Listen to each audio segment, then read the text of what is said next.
Talk Radio. Listeners, lovers, broadcasters, bedroom superstars, onanists and losers, you are welcome to the show this evening, one and all. We were going to have a top musical guest. He's had to postpone it until Wednesday, so it's just me and thee. Late Nights with Iain Lee on Talk Radio.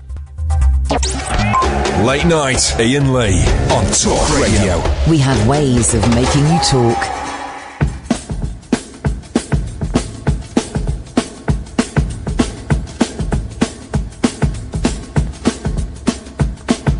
Early in the morning, she hitched a ride down the Louisville, holding on to $100 bill. Dressed herself like a Cajun queen in New Orleans, baby. Yeah, she looked good like a lady. Do it to me, James.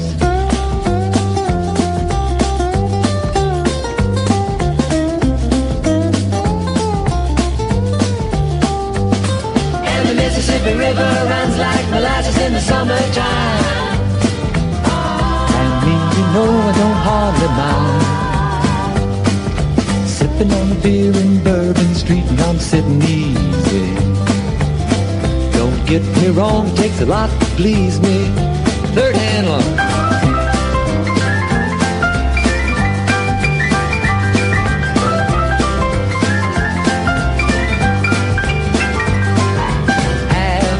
Take a load off your feet.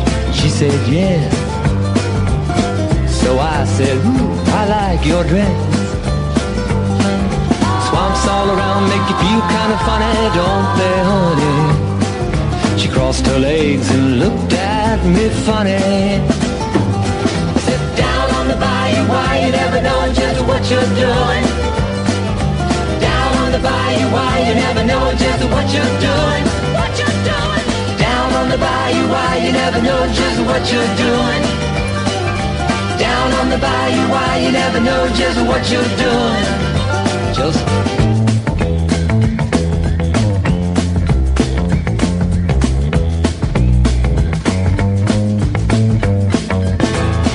early in the morning, she hitched a ride down Louisville, holding on to $100 bill. Dressed herself like a Cajun queen in New Orleans, baby. Yeah, she looked good like a lady. And the Mississippi River runs like molasses in the summertime. And me, you know, I don't hardly mind. Down the bayou, why you never know just what you're doing. Down the bayou, why you never know what you're doing. Everybody play. Down on the bayou, why you never know just what you're doing. Down on the bayou, why you never know just what you're doing. Down on the bayou, why you never know just what you're doing. Ladies and gentlemen, it's the best song. It's the best song you've never ever heard. It's John Phillips from the Mamas and the Papas, and there's a naughty man. It's his solo album, which is it's a masterpiece.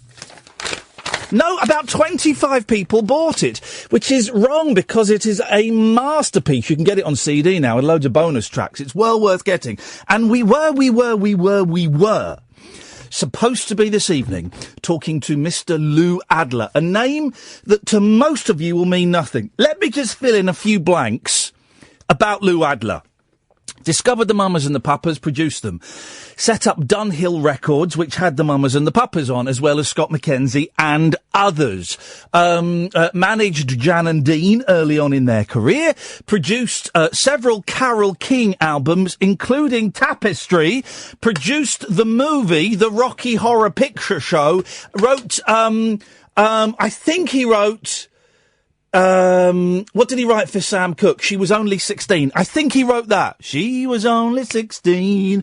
I think he wrote that. That's who Lou Adler is. And the man is a legend. Katherine has tracked him down, and he's not coming on the show tonight, but he is coming on the show on Wednesday, which is actually better. We've got some cracking guests this week. Tomorrow, in the studio, Mr. Pete Heat, the best the best lanky magician I've ever seen. Can we just check, see if the aircon is on? Because I'm sweating. So he's coming on. Then Wednesday, we've got Lou Adler, fingers crossed. Then Thursday, we've got Harold Bronson, who set up Rhino Records and produced albums by the Monkees, by Arthur Lee, by the Turtles. Absolute legend. He's got a brilliant book out. So, and then Friday I'm off because I'm going to take my children to see the Beach Boys. That's dadding. So tonight is the night where we haven't got anything planned now because we were going to have a guest, and we got a thoroughly efficient phone call at half an hour before the show, which is unusual, actually, saying, yeah, Lou's really sorry, he can't make it tonight, but can we do it another night this week? So Wednesday. You can watch the show tonight. We are back up and running on YouTube. If you go to youtube.com/rabbithole, youtube.com/rabbithole, you can watch the show. At the moment, it's just a picture of me, and you can see through the glass Ed, who's waving now. So tonight, dear listener, where to go? 0344 499 1000. Allow me to get heavy for a second. I feel comment should be passed on Ian Brady, right? But the only reason I feel comment should be passed on Ian Brady is because he has been this bogeyman, this monster. I mean, what he did was horrific. Don't get me wrong. What he did was horrific. But he has been this figure throughout my entire life. And longer, but for as long as I can remember, this bad guy, this evil monster. And in the 80s, there was kind of a sort of vague, there was a slight movement, wasn't there? Do you remember? There was a slight movement to make Myra Hindley and Ian Brady cool. Do you know what I mean? There was a slight kind of odd movement. So, while I don't want to do a phone-in on Ian Brady dying, because, well, what do you say? He was a bastard and he didn't tell us where, people were... But, he was a thoroughly unpleasant man. So while I don't particularly want to do a phone-in on it, I feel I ought to... that we ought to acknowledge it somehow. I mean, what is the acknowledgement? And why do I feel the need to acknowledge it? Because he's been around forever, because society kind of says, because every other station will be doing phone-ins on Ian Brady and how bad was he and should we bring back the death penalty for people who kill kids and all of that kind of stuff. And I don't want to do that. This show is more about stories and more about feelings. And just hearing as the show was starting, just hearing of the news that he died, it kind of brought up a feeling. And I don't quite know what that feeling is. Do you know what I mean?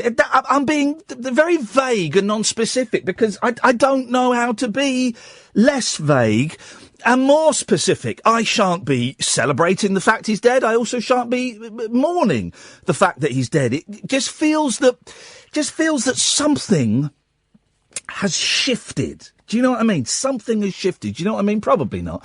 I don't know what I mean, dear listener. I don't know what I mean. Listen, who knows how long this show is going to be here for? So let's throw caution to the wind. Let's rip off our clothes. Let's dance naked in the rain. I tweeted last week that this show is dumb and stupid. And there should be more dumb and stupid things. And I say it, and some people, no, your show's not dumb and stupid, Ian. Yes, it is. This show is dumb, and indeed it is stupid. And you know what, kids? There ain't nothing wrong with that. We need more dumb and stupid things, okay? We need more things to be dumb and stupid. With that in mind, I give you the key to unlock a whole nation's worth of radios. 0344 499 1000 is the telephone number. In very, very simple format, dear listener. The calls are normally quieter on a Monday. So, if you've been thinking about calling for a while, if you've kind of thought, oh, I'd like to call, but you've never built up the nerve, well, why don't you make tonight the night that you call up? 0344 499 1000. You'll speak to Katherine. She'll take your name and number. She will call you straight back. I can see 10 lines on the computer in front of me, every single one of them is empty. Now, part of the reason that every single one of them is empty is because some of you, loads of new listeners every day, and the figures come out Thursday. The newest listeners who have stumbled upon us because you've seen someone tweet about it, or you just read about it, or by accident you've just found Talk Radio. You'll be waiting for the hook. You'll be waiting for the topic, for the subject on which to base your phone call on. Well, I'm sorry, guys. I hate to do this to you. There is no hook. There is no subject. There is no rhyme nor reason. I'm going to sit here and I'm going to talk. And I'm going to talk about my weekend and how it was crappy. And I'm going to talk about some stories I found in the newspapers. And I'm going to talk about how, on a friend's YouTube channel, a video that he made that featured a song of mine this morning had 1,000 hits. It's been up there for about 6 months, and by an hour ago it had over 10,000 hits. What the hell is that about? 9,000 hits in a day? So I will sit here and I will talk stuff, and you will listen on talkradio.co.uk or DAB or on your smartphone app. You will watch me on youtube.com/rabbithole. And ideally, you will call in. It works better if you call in. Otherwise, it's just a man who is approaching 44 and is being stalked by a man who's even older. Being stalked. Wow. Whittering onto himself. Now, I don't want to tempt fate, but I have a feeling that my dream may come true tonight. My dream is that one evening, Keith from Fast Running will speak to Paul from Stoke Poges, and there's just all kinds of rumours going around on the internet that tonight might be the night. Dear listener, if you want to take part, I humbly invite you to share your voice and lend it and lick my ears. 0344 499 1000. Late Nights with Iain Lee on Talk Radio. Late Night Iain Lee on Talk Radio. We have ways of making you talk. OK, dear listener, we're going to dive into the cesspool of your calls. That sounded insulting, didn't it? Let's see. Good evening, Ryan. Good evening, sir. Good evening, Ryan. What you got for us, Ryan? I literally just had a feed come up on my Facebook that you are on the airwaves. I am on the airwaves. That is correct. Have you got any topics yet tonight, sir? I've literally just tuned in. I've still not quite tuned in. No topics thus far. Have you got something you can throw into the mix? Let me think. Have a think. Can you put me on hold and take a couple of calls, and I'll get back to you with some ideas? Ryan, I hate to break it to you, mate. You're the only call we've got, and I was kind of hoping that yours would kickstart a torrent of phone calls. That's what I was hoping. I've got one. I've got one. Here we go. People can phone in. Here we go, Ryan. I'm liking this. I like the vibe. Let's go for it. For followers of your career. Yep. We know it's been a magnificent career. Okay. Many radio stations. Detecting silence. When I did, I recorded a programme for Radio 4 last week, which I believe is going out on the 30th of May, about Andy Kaufman. And rather beautifully, Matthew Parris introduced me as a broadcaster who's left many high-profile jobs to follow other exciting opportunities. It's a posh way of saying I keep getting sacked. Not sacked, sir. You're moving on. You're progressing. Moving right along, yes. Right, here we go. Come on, let's hear the topic. Okay. Yes. So, I'm actually registered on one of your radio shows as the longest caller ever in one go. Oh, okay. Right, yes. So, if any of your fans that have followed your career are listening, who did I beat to get that accolade? Hang on a minute. So, let me just get this right. Your idea for a topic is to start a quiz about you. No. This is not a topic. This is just while we think up topics. Oh, this is the hors d'oeuvre, the topic hors d'oeuvre. Yes. I don't even. No, I think this guy was on for you were on for nearly 3 hours, weren't you? Yes, that is me. Yeah, 2 hours and 48. 2 hours and 48 minutes of this guy. Imagine. Who did you beat? Oh, I don't know. It's probably Vinny or someone. No, it wasn't. No, it wasn't actually one of the hardcore callers. Oh. It was an obscure caller. That's why I'm pointing it out directly to the fans. Because if your fans are following you, they will know who it is. Listen, I certainly don't know, but there will be a stalker out there who knows. But that's the game. Have you come up with a topic now? I'm going to cut you off. 0344 499 1000 is the telephone number. So hands up who had a crap weekend. This guy, I'll tell you why. I slept late Sunday. I don't remember what happened Saturday. That was it. Stuff happened. So I slept late Sunday. And when I got up, everyone had gone out. The kids, wife, everyone gone out. We've gone out. We'll be back in a couple of hours. This is at 12:30. But they didn't come back until 7:30. And I was there. I watched all of the Better Call Sauls.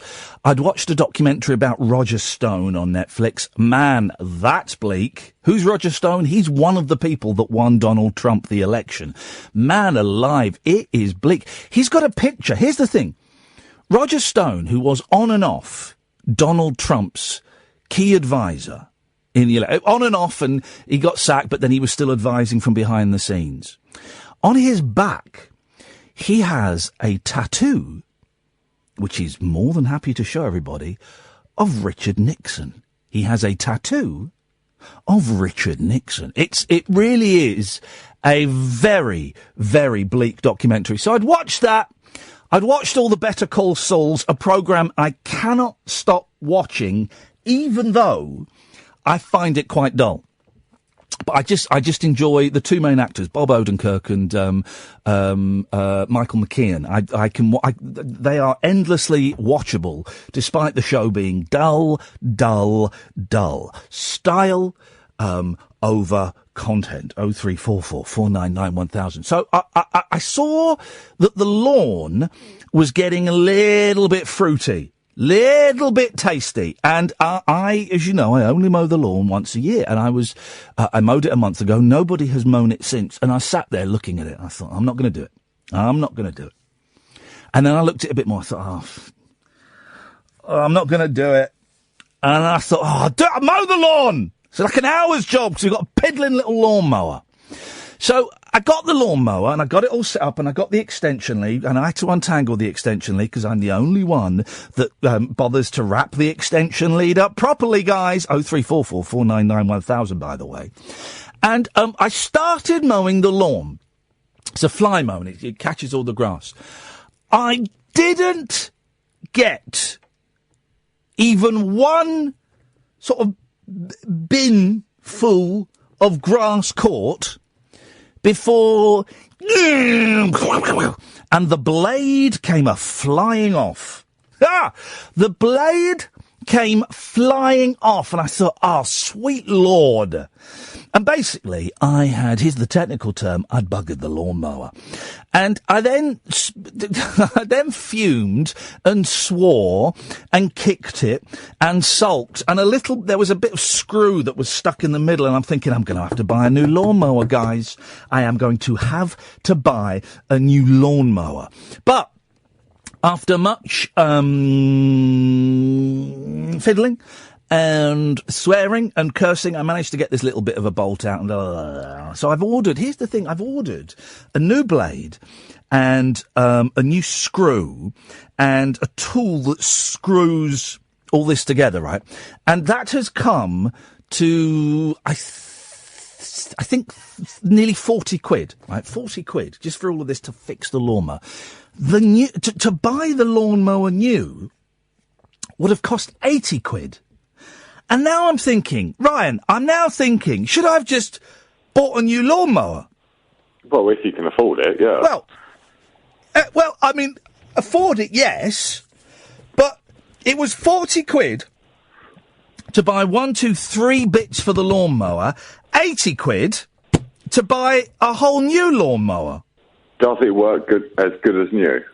Well, I'm hoping when the bits arrive... Oh, you haven't actually tried it No, sir, no. This happened on Sunday, sir. I'm waiting for them to be delivered. But here's the lesson, and I gave this advice to my good friend Scott Balcony at the weekend, and yet it's a lesson, Ryan, that I've never learnt myself. Okay. Buy cheap, buy twice. Oh, no. So, what do you mean? No. What? Oh, yes, no, yes. Never. No, what? No, what? Never. What? No, No, never what? No, I don't know what you're saying. No. Buy cheap, buy twice. Just no. Yes. That's wrong, sir. No, that's right. No, that's incorrect, sir. Well, no, it's correct, boy. No, it's incorrect. No. What is incorrect? That's the saying. Buy cheap. Well, yes, it's a saying, but in practice, it's wrong. What is wrong? Everything about what you just said. I don't think you understand what I've just said. You bought some parts for a lawnmower. Correct, sir. Boy. I'm sir, you're boy. You bought some parts for a lawnmower. Yes, boy. Yes, boy. Yes, sir. And you think that buying cheapskate parts will fix it rather than buy a new one? Well... Because in a few months' time, it's going to break again, and you're going to buy the parts again. Hence the saying, buy cheap, buy twice. Yes, I wasn't disputing the phrase or the saying. What are you disputing, boy? Because I'm very confused. The practicality behind it. Okay. It's just stupid. How about the practicality of my fist in your face? Now, sir, that's very offensive, and I must say, for Ofcom, I have all phone calls recorded. Oh. Why have you called, boy? Because I actually have a discretion with you. Yes. Now, I met you once up London. Prove it. Prove it. I deny everything. I met you when you were doing the comedy club, one of the very few you got. Oh, I remember you. Yes, you're that guy. And you called me the gay Fonzie next time we spoke on the phone. Called you a gay Fonzie? Yeah. I don't remember it, but if I said it, then you probably look like a homosexual Arthur Fonzarelli. Wasn't an insult, by the way, guys. I don't use gay as an insult, you gays. I use it as a descriptive term. How can gay be a descriptive? How can it not be? Well, gay is a noun, so it can't be a verb. Well, verb isn't the description. You're thinking of adverbs. Adverb, yes. Sorry. Well, okay, yes, it can be. Gayer. No, yeah, you've changed the word from gay to gayer. I made it an adverb. You, sir, are very pedantic. Thank you very much indeed. And you, sir, are a gay Arthur Fonzarelli. 0344 499 1000. If anybody's understood the first 26 minutes of the show, please, could you get in touch with some medical staff and get them to pass the information on to me? No, not the medical staff, because all the computers all the computers have crashed, haven't they? And here's the thing. All the bosses here were going, oh, I hope we don't get our computers hacked. And secretly they were thinking, oh, I hope we get our computers hacked, because then people will think that we're popular. The hackers couldn't even be bothered hacking the talk radio computers. They came up on the list. NHS, yeah, would do that. Spanish electricity, yeah, would do that. Talk radio, what's that? Is that Talk Sport? No, that's Talk. We've got Talk Sport. Talk radio's what, from the 90s? No, they brought it back. Yeah, it's only on Dib Dab though. Yeah, no, forget that. We won't waste our time on that. So we didn't get hacked. Here's, I heard as well on, the news today, because apparently, I don't know how, you can trace the movement of bitcoins. They want payment in bitcoins, right? And there's something like 145,000 companies across the world have been hit by this malware, this ransomware, this naughty little worm. And do you know how much money the hijackers have made? Hijackers. Do you know how much money they've made? $27,000. That's nothing. 26. You can see where the bitcoins move, apparently. You'll know more than me. I'm just an old fart. But they've only made, I say only, I wouldn't mind making $27,000 just for sending out an email. But they've only made $27,000. Yabu sucks. Let's take a bet on, and this is okay. This is the potential to be racist.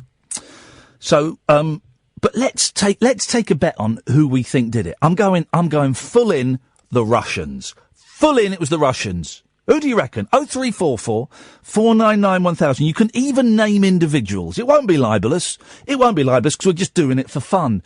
I reckon the Russians are behind it. Of course they are. This is their attempt at nobbling our general election by closing down our National Health Service. Well, Comrade Putin, you won't nobble our election that easily. 0344 499 1000. Late nights with Iain Lee on Talk Radio. Across the UK, online and on DAB.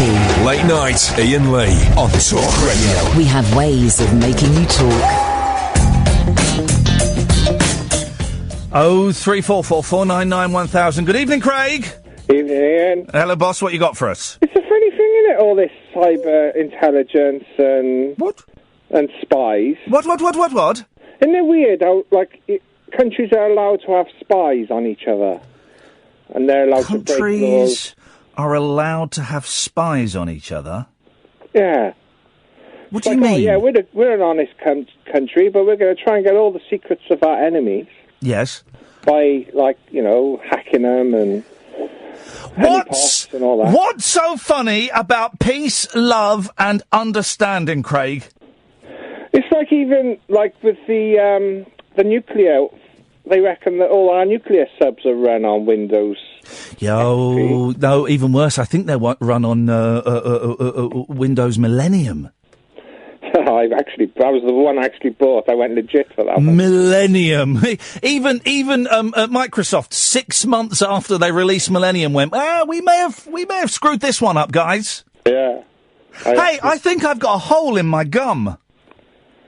Can you whistle through it? No, I genuinely, there's a space between my teeth and gums that since I've had I don't know if I told you I was seriously ill with tonsillitis. Since I've had that, there's a gap between the tooth and the gum, and it feels like a tiny hole. I'm feeling it now. Oh, yeah. What's that all about? Well, your gums recede as you get older, don't they? Well, yes, and that's true. And I've got my teeth look like tombstones already, and I'm not even 44 yet. You should have them all out like they used to have in the old. Well, yeah, with all of this technology, okay, we've got all of this technology, and robots, as we know, are taking over the world, and all of this stuff, and we can facial reconstruction surgery is incredible, right? They cannot make fake gums. They can't do it to cover the receding gum line. And you look at people like Paloma Faith, right? She's got too much gum, right? And we have no facility where people like Paloma Faith can donate some of their gum to people like me who, for whatever reason, have got receding gum lines. I wonder why they can't inject fillers like they do for skin. Well, what would it stick to? Well, it inflates the skin, doesn't it? So you'd inflate the gum? Yeah, this poison in it when they put whatever they put in. Buttocks. Buttocks is poison. So if it inflate, I mean, when you get an abscess or something, your gums inflate. Why can't they do that for real, for good purposes? Well, yes, but is it? But some people have buttocks inserted into their armpits to stop them sweating, don't they? Yes, I've heard that. Well, that's a great conversation opener there, Craig. I was going to have topic. Yes, sir. What's the darkest secret you know about someone? Well, I can't tell you. Well, not the you don't have to say the person's name. Okay, I know someone who's murdered someone. That's close to what I've got. Hey, go on, what you got? When my friend was in school, his dad was done for manslaughter in Korea when he was in the Navy. And he spent 7 years in prison for manslaughter. Leslie Grantham, Dirty Dennis, spent time in prison for, I don't know if it was manslaughter or murder, didn't he? He shot a taxi driver in Germany. I was on about specific, like, people you knew. But people I know. Well, no, not famous people. Okay, well, no, I don't know someone who's murdered somebody. Here's the thing, right? I couldn't live with the guilt of murdering somebody. And I'd be like, I'd be having nightmares and anxiety and all that. But I reckon after about quite a long time, maybe 4 or 5 months, I reckon that would pass and I'd be okay with it. Yeah, because I obviously not being a murderer, but when bad things happen to you, you have to, like, let it go, don't you? Yeah. So I imagine if you do bad things, you'd have to, like, either kill yourself or let it go. Yeah. Well, one of the two. Or would you try and counter the bad thing you've done, the murder, by then doing lots of good things? Like, I don't know, helping out a children's charity, doing shopping for your elderly next-door neighbour. And then after, like, maybe a couple of months of doing that, you go, I think that's karma. I think I've restored the universal balance. I'm quite happy with that now. Yeah, I would say so. I mean, looking back to, like, I'm 48 now. I've done terrible things I've regretted in my 20s. Yeah. And you can change as a person. Yeah. And you say to yourself, I'm not the person that would do that now. No. So, I imagine with something as big as murder, it'd be the same sort of thing. What a world we live in, Craig. What a world we live in. I got my first record. Sorry? I went in with my dad, and I had my own money. And I was either... Where's it? Hang on a minute. You just flipped all over the place. What are you talking about? I thought you were going to cut me off in a sec. Well, no. I've got no other calls. 0344. Okay, I tell you what we'll do, Craig. You're going to stay on until someone else calls in, okay? Right. Does that sound fair? Okay. 0344 499 1000 is the telephone number. Craig stays on until another caller gets queued up. Craig, away you go. Hi, fans. Hang on, did you say hi, fans? Yeah. Why did you say hi, fans? It's cool. All right, it's Monday nights are always quiet on the phone, so I suspect you might get a fair go. Okay, Craig, away you go. Let's go to Raymond. Good evening, Raymond. Hi, how are you doing? I'm all right, thank you, Raymondo. What have you got for us? I have got the reason for the world's evils. Oh, yeah, go on. Neil Lennon. Who? Neil Lennon. Who's Neil Lennon? Exactly. The same question as I've been asking myself for the last 4 years. Okay. I'm going to need a little bit more, Raymond, because at the moment you just sound like a loony. Yeah. You've got that correct. So Thank you. You're on your game tonight. Okay. But basically, he was ex-Celtic manager. Right. He used to play for Leicester, I believe. Okay. There's a bit of a comedy word on that. Yes. I think he sort of stuttered about in midfield. Right, so a football player... Red hair and acne, you must know who he is, yellow teeth. Yeah, so a football player is yellow, the reason for all of the world's evil? Yep, this man.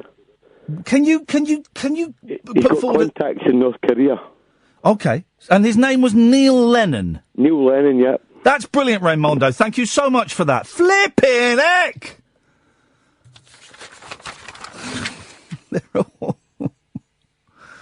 They're all coming out the woodwork today. I don't know. Apologies to Mr. Lennon if maybe he's very litigious and might feel like suing us. Apologies, Mr. Lennon.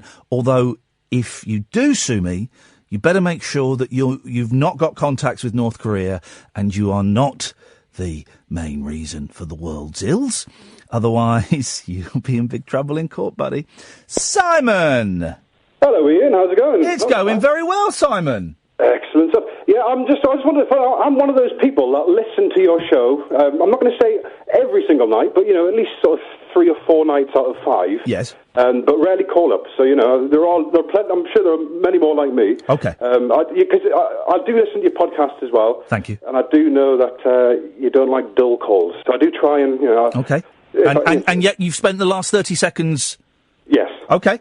But I just wanted to say, I've been inspired to go to the cinema by myself because I was listening to some of your podcasts. Here we go. Here we go. It's a geezer. Literally just got back. Yes. I went to see Mindhorn. Oh, now, is that any good, or is it a load of old rubbish? You know what, right, it's been advertised as this full-on, belly-busting, laugh out loud all the way through. It's good. It's a good film. It's not the, lol fest that it's been advertised as, where it's sort of, laughs every minute. But, it's strong enough. And it's a good film to sort of, sit through, and it doesn't... Is it? Because I like...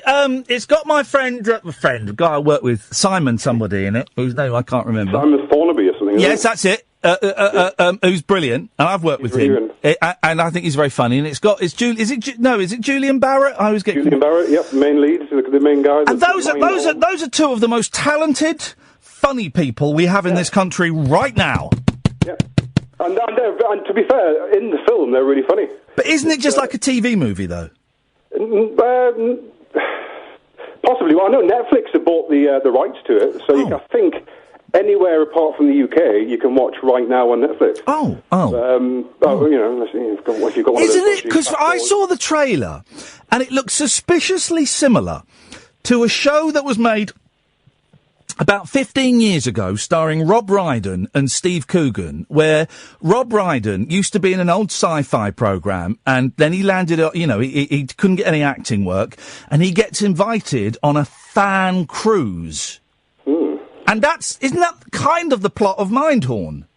No. Oh, in that case, it's completely different. It does have a ferry in it. Yes. So, there is the element of a cruise there, I suppose. That's about as far as it goes, really. But no, it is a good... I would recommend going to see it. If you've got a spare couple of hours or whatever, I would recommend going to see it. It's definitely a good one. It's just the adverts have obviously made it look... like most of these films, like all the good parts have been clipped together, in the trailer, really. But there are a few This is what they do with trailers. They put all the good bits in there. Yeah, it spoils it. I try not to watch the trailers if I can help it, but I've seen this film, in the magazine and stuff, and I kind of wanted to see what... Because I do love Julian Barrett. Yes. He was my favourite out of the sort of...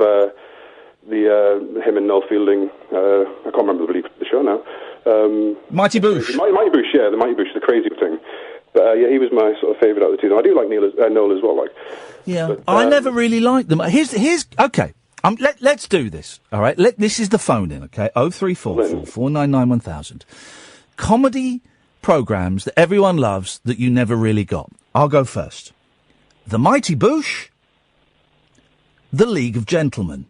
Oh, I love it. Yeah, I know, everyone does. And also... Smith and that Steve Pemberton are amazing. Psychoville. I can't be bothered. Number 9. Here's another one. And I should like it, because I like everyone in it, but I've watched it several times at different periods of my life. Spaced. Yeah. No, don't get it. I don't find it funny. Well, I agree with you. I watched... You know what? I've seen it. I have seen Space. Yeah. I cannot tell you what happened in it. I remember there's a bit where he's with the lady, and they say something, and then the camera pulls back, and her glasses fall down, and they look like they're in Scooby-Doo. Yeah, I have seen it. I think was there only one series, or was it two? I think there's 2 series. Yeah. But it is one of those shows that you watch, but trying to recall it, I can't. I know it's got that guy out of. What's his name? Out of Friday Night Dinner in it. So I don't know if you've seen that. I don't watch TV anymore because TV is pony. I do agree with you that it's a bit. It's pony. It's a bit past its prime. Simon, thank you very much for that. I enjoyed that. 0344 499 1000. Edward, I want you to come in here during this break, which is now. Uncut after-hours conversation for the up all-night generation. Late night Iain Lee on Talk Radio. We have ways of making you talk. 0344 499 1000 is the telephone number. If you want to give me a call, I have plugged in audio output. I can't type and not speak at the same time. I'm one of those people that's afflicted by this condition where I cannot type and not say it out loud. when I was an actor at college, I was one of those people who would quite often mouth the other person's words as they said them. I don't think it's proper acting unless the other person is mouthing the words of the person that they're doing the scene with. Otherwise, I believe it's not proper acting. We've got an anonymous call. Good evening, Anonymous. I've got a dirty... Yeah, OK, thank you very much indeed. Let's, this person's certainly not anonymous. He's a favourite with all of you, apart from the ladies, and most of the men. It's Alan Caddick. Hi, Ian. Hey, Alan. Hark back to the past, that last call. Sorry? That was a hark back to the past. It was a hark back to the ass. No, the past. There we go. And also, I want to play a game with you tonight. Oh, is it Tickle Tickle Bum Bum? I was thinking election bingo. Oh, we probably can't for legal reasons. Oh. Well, hang on, what are the rules of election bingo? Well, you have to try and guess the topic that they're talking about on another station. Well, that's not election bingo. Well, hang on a minute. Unless they're talking about the election. Yeah. What that's like saying we want to play a game of... can you guess I'm thinking about the film Jaws? Where you kind of give the answer, you've given the answer away. No, but you haven't named the actors, though. What, in the election or in Jaws? In Jaws. Okie dokie. Well, who's in... we're experimenting with stuff on the YouTube channel, don't worry. Matthew is trying stuff out. Matthew, if it doesn't work, just send me a message on Twitter and we'll go back to the way we were. In fact, I've got the headphones set up the way we were. So your game, Election Bingo, I now have to name the actors that are in Jaws. No, you mentioned Jaws. I'm thinking of election bingo. I mean, you choose a political party, and I'll try and guess what topic, number one topic is. That literally doesn't make any sense whatsoever. Well, no, because I said it hasn't made any sense. Well, I know. Well, hey, hang on a minute. Just bottle that. That was a rare moment of self-awareness from Alan Caddick. Just there. It's gone now. It's gone. I know. You sound a bit sad. No, it's a realisation that I'm not making any sense at all. Hey, Alan, when have you ever been stitched up by one of your mates? All the time. I won't use the phrase effed over, but have you ever been effed over? I'm using the phrase. I'm going all in. Have you ever been effed over by one of your best mates? No, I haven't, thankfully. Oh, I have. I have. I was today, Alan. What happened? I'll tell you what happened. Right, so, you know we're going to New York City. Yeah. And if you're working in New York City, if you're working in America and you're British, you have to get a work permit, a work visa, right? And if there are any broadcasters out who are working out there at the moment without visas, you're breaking the law. And if anyone finds out, where are you going? I'm just making sure I'm not going to be liable. Please, Katherine, I can deal with this. Thank you very much indeed. Thank you. So you got to get a work visa, right? Yeah. And to do that, you've got to fill in a form online, very long form. Pay, I think it's 120 quid or something. And then you have to go to the American Embassy in London. Okay. I did it once before, about 15, 16 years ago, for a show I did for BBC One called Worst Week. Mm. And and you have to be there. Well, we made an appointment, Katherine and I both going, we made an appointment for 8 a.m. this morning. You can only make an appointment for 8 a.m. or 8:30 a.m., right? Mm. So, I couldn't sleep, slept terribly. I got up at 5 after 4 hours sleep. I drove... You hang on a minute. I'm just going to open Soundflower for someone. Hang on a second. There it is. I got into London at about 6 because, of course, there was no traffic. I went and had some breakfast somewhere and did something. And then I met Katherine at about 7. Yeah, and I said... an hour to kill? Yeah. So, but I said, I tell you what, why don't we go over to the American Embassy so we're we're at the front of the queue. Yeah. Well, we got to the American Embassy about 7:15. There was a big queue. There was about 40 people there. Oh, dear. Oh, dear. So we queued up, and then very quickly people started queuing up behind us, right? So you're not at the back? Not at the back, we're in the middle.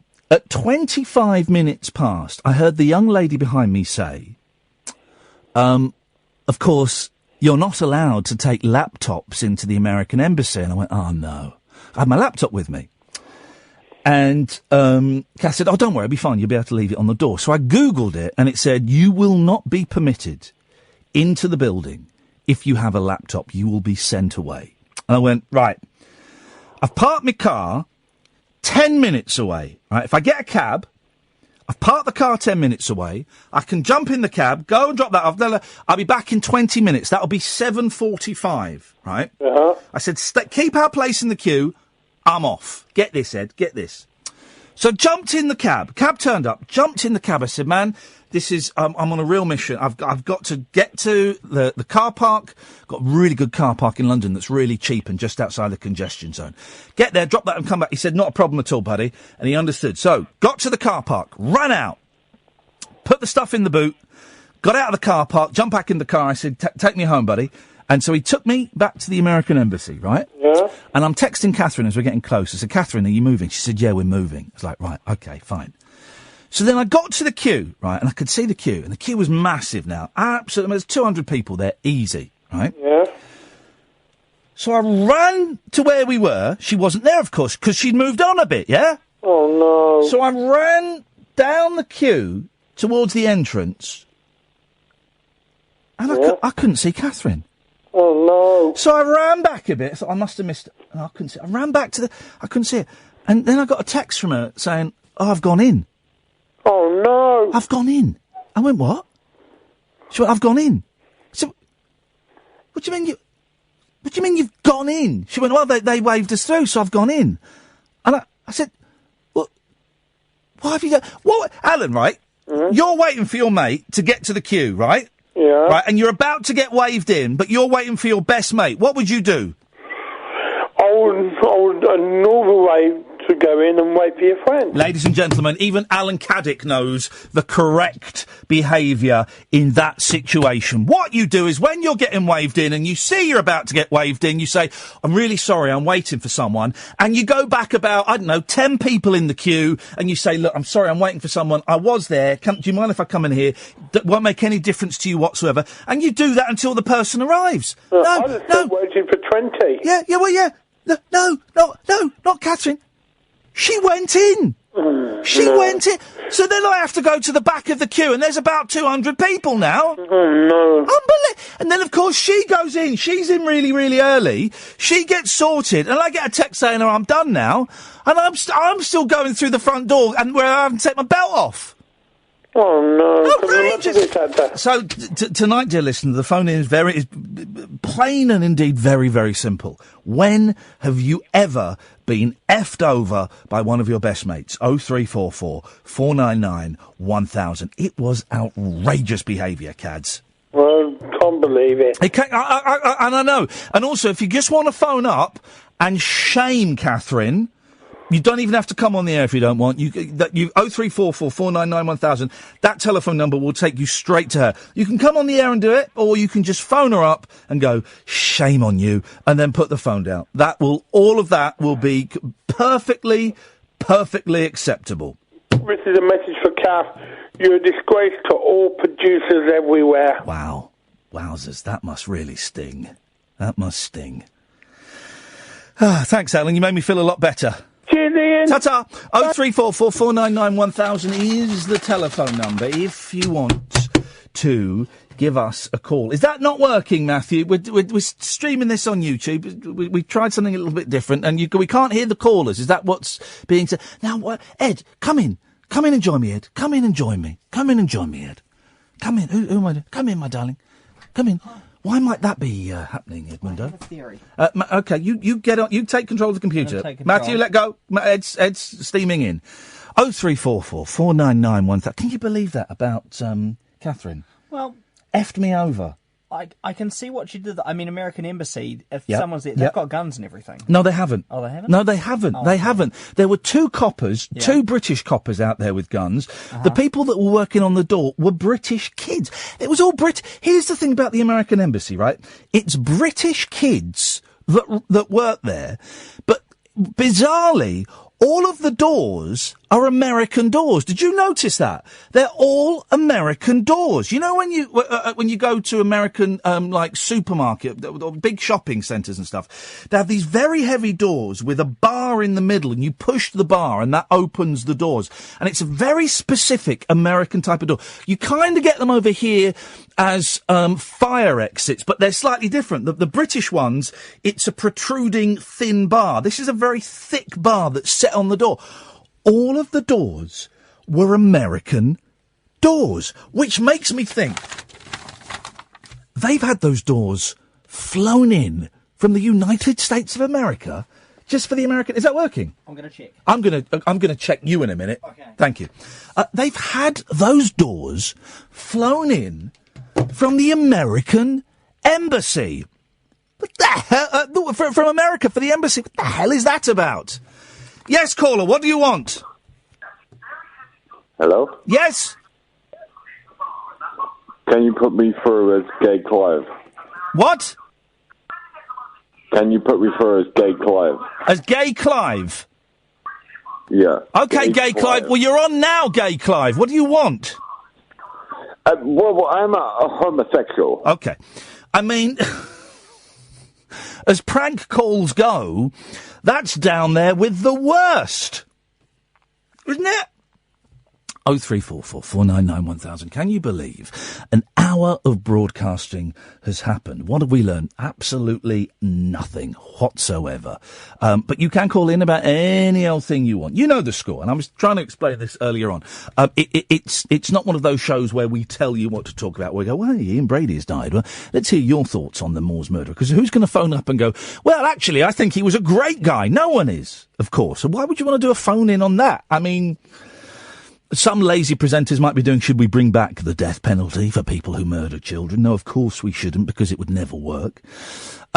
This isn't one of those shows whereby I tell you what to call in about. You call in about what you want. 0344 499 1000. Patrick? Hello? Yes? Now, you're going to come on, because we're about to go to the news, Patrick, so there's only about 30 seconds, okay? So I want you to have a fair crack of the whip. Oh, go on. No, I'm going to wait till the news is finished. No, this is exactly. No. This is what I'm saying. But can you just tease what you're going to talk about? So if anybody's thinking of going to bed, they might stay listening for a bit longer. Oh God, don't do that. No. Well, yeah, two things. I was going to talk. Let's. Okay, but we can talk about that, Patrick. But don't use that word. Okay, thank you.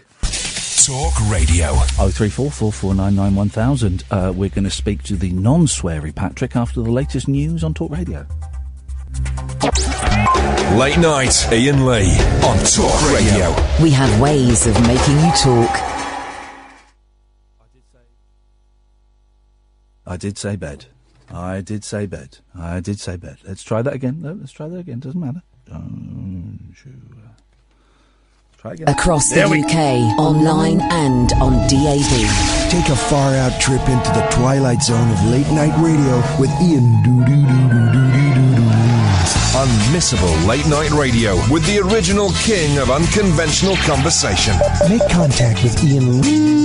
Late night Iain Lee on Talk Radio. We have ways of making you talk. There we go. That's better. 0344 499 1000 is the telephone number. Someone's tweeted me something. I mean, this Ian Brady thing, it keeps popping up, and it'll be the thing that is on the What's that, Buzz? Oh, it's that. Turn the computer off. Thank you. It's a thing that'll be on the consciousness of people. But someone's tweeted me this thing, and I don't buy this. Ian Brady's death is a relief. I buy that.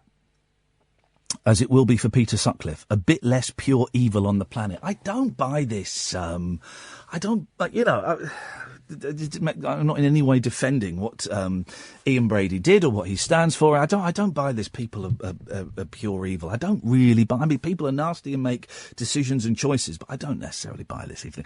Listen, if you want to talk about it, you can talk about it. It's a show where anything goes. 0344 499 1000 is the telephone number. We are asking, have you ever been effed over by a friend of yours? And that's the word we're going to use. So just, Patrick, I'm going to bring you back on, but just watch your language. You've got a yellow Yellow card, Patrick. Yellow card. Sorry, it didn't go to air, did it? Yes, it went to air, but luckily I've got very good dump fingers. Yeah. Don't worry. Actually, I was going to mention, it's funny that you were talking about the visas and the embassy, because I've just been filling out one of those DS-160 forms. Hey, the fun forms, aren't they? Oh, they're horrible. Yes. But not only that, I've had to do it for myself and for all my bandmates as well, so it was 4 times as bad. Really. Can I ask a question? Yes. This genuinely was my question. I wanted to ask the people at the embassy, but they looked like they had no sense of humour. Yeah. Does Paul McCartney have to go and do that? I guess he must do. Every time he wants to do a tour, does Paul McCartney have to stand out in the piddling rain at 7:30 in the morning and queue up like everyone else? As a performer, you can get a 3-year performance visa. Right. So I'm guessing he just renews his every 3 years. But would you go in there and you'd see Paul McCartney taking his belt off as he goes through the metal detector? Yeah. I don't know. I imagine he must do, doesn't he? Can I just say, there's someone emailing me from different email addresses, but they're using the same word, so I know it's them. And they're really upset that the format has no direction. It's just people and the presenter mucking around. Yeah? I don't understand why that's a criticism. Daryl and Arthur and whatever fake name. I don't understand why that is a criticism. Everyone thinks that something needs direction and reason and purpose. I dispute that. What the hell is wrong with dumb and stupid and people messing around and there being no point and no direction and no purpose? So yes, anonymous emailer using various made-up email accounts. Write to my boss. His name is Denny Morris. Write to Ofcom. Write to my agent, Nick Canham, at the Richard Stone Partnership. Write to all these people and tell them you think the show is pointless and is stupid. And they, dear listener, will agree with you, because the show is pointless and it is stupid. And there's nothing wrong with that, you suckers. Anyway, Patrick, yes? Yeah. Oh, speaking of Paul McCartney, I've been listening to some Paul McCartney. He's good, isn't he? Sorry? He's good, Paul McCartney. Well, no, the thing is, I've always been a huge Beatles fan, and I always felt guilty that I didn't know any of his post-Beatles work, so I started listening to it chronologically from McCartney 1. That can sometimes be a dangerous path to take, but... Oh, God, it's fantastic. It's a great back catalogue. Can I recommend an album that no one's heard, and it's from the 21st century, and it is absolutely brilliant? Go on. Memory Almost Full. Oh, yeah, I bought the box set the other day, actually. Oh, honestly, what do you mean the box set? Of that? It's a DVD-shaped cardboard box mate, honestly, it is such a good album, and it's from about 2005, and it must have sold all of 36 copies. It is absolutely brilliant. And he's got an old man voice, and, people... but I still think his voice is great. And the songs on there are just stunning. Oh, well, you know, I haven't got to that yet, because I've been... You're doing it properly? Well, I'm doing it properly, but I just keep getting stuck on records because I love them so much. Good. Oh, that's good. Red Rose Speedway by Wings is such a beautiful record, you know? Unfairly maligned band. Yeah, very much so. And I don't know, because I think you have to tread a bit carefully with some of his solo stuff, as you do with all of them. But I don't know that much solo stuff. Have you seen the picture of him dressed up as a pirate? Yeah, I have. For the new movie, the new Pirates of the Caribbean film. Yeah, I thought that was quite clever casting, because, when I think of McCartney, I think of people with one leg and hordes of treasure. Steady on. I think we could just about get away with that. Okay. Yeah, but he's good, Paul McCartney. I like Paul. I even like the movie Give My Regards to Broad Street. I haven't seen it. Oh, it's terrible, but it's brilliant. The song Ballroom, the whole ballroom dancing skit is wonderful. Flowers in the Dirt's a good record. I bought that in about 88 or whenever that came out. My mate taped it for me when that came out. That was the one with Elvis Costello, wasn't it? A couple of his... the one from about 3 or 4 years ago is pretty good. And Chaos and Creation in the Backyard is another good one. Yeah. Again, from the 21st century. Who'd have thought Paul McCartney would be... And every time he gets a new album out, people go, oh, God, isn't it about time that someone told him to stop? No! You keep knocking... I think it's brilliant that he'll knock an album out every 18 months. You keep doing it, Paul. Come on! Yeah, do you know what? Controversially, I will say that I think the best McCartney solo work stands up with the best of his work with the Beatles. Patrick, do you know what? I'm joining you. I'm crossing over to your side of that line in the sand because I agree with you. I think he's brilliant, and it's really, really easy to knock him, and we shouldn't knock him because he is one of the greatest songwriters that ever lived. He's still alive, and he's still turning out classic songs. Here. Here, here. Anyway, who's effed you over? The embassy was. Yes.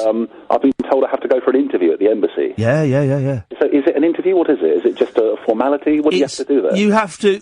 it's boring and it's easy and it takes about 2 hours. You have to queue up, then you go and see some English kid who looks at your documents and they go, yeah, that's fine. All right, you need to go and have an interview. And you go and stand in a booth. And the woman... Because I was behind this guy. The woman tries to catch you out. She goes, so why... She said to this guy, why... She's American. Why are you, going to the States? And this guy goes, I'm in a band. He's in a band, right? I've never heard... And she Googled them. She Googled the band. L.A. Salami. What a name for a band. And she's going, what's the band called? He went, it's L.A. Salami. L.A. as in Los Angeles and salami as in the spiced meat. And so she's there Googling it. And she did the same with me. So why are you going to the States? I said, we're going to do some radio shows over there. Oh, what are you covering? And I said, we're just going over there to get the vibe. She went, what do you mean the vibe? The political vibe? And I went, no.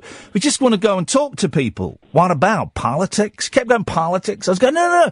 We just want to go and, I nearly said, look, we just want to go there on a jolly, love. Just stamp the passport and you know, let's crack on. And I had to go, no, we want to go over to New York and, share what a great, vibrant city it is and get some stories of some real people that live out there. And then she went, okay, well, your visa has been accepted. And she Googled me as well to see who I was. Your visa has been accepted and will be in the post soon. And that's it. Yeah. Well, it sounds pretty straightforward. If you fail it, then you're a loser. But you do, on that form you fill in, the 1/6 or whatever it is, you do have to do all the cliche things. Have you ever been a member of a terrorist organisation? Have you ever been a drug addict? Have you ever been in prison for murder? Have you ever been a communist? Have you ever made a bomb? Well, you have to answer all these questions. It's incredible. I know. Well, what are you going over there for, Patrick, to make a bomb? Hopefully a tidy sum, but yes. Oh, thank you very much indeed. Yeah. Who effed you over, Patrick? Oh, God, it was about 10 years ago, but I was out with my two great chums. Yes. Can I name and shame them? Oh, please do. Yes, that's what this show is all about, naming and shaming people. Okay, well, Robert Swallow, he lives in Hertfordshire, and he spent 10 years of his life working in a balloon factory. Can you believe that? That's a balloon factory? He works in a balloon factory. Wow. Rob Swallow. Okay. And Ian Johnson. Swallow and Johnson. They sound like a couple of Victorian grave robbers.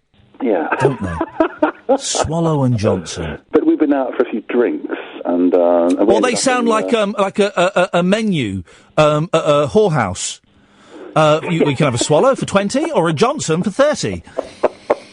It's like the phrase whorehouse. How I was out with Swallow and Johnson. Yes. And I went and had a few drinks, and we ended up in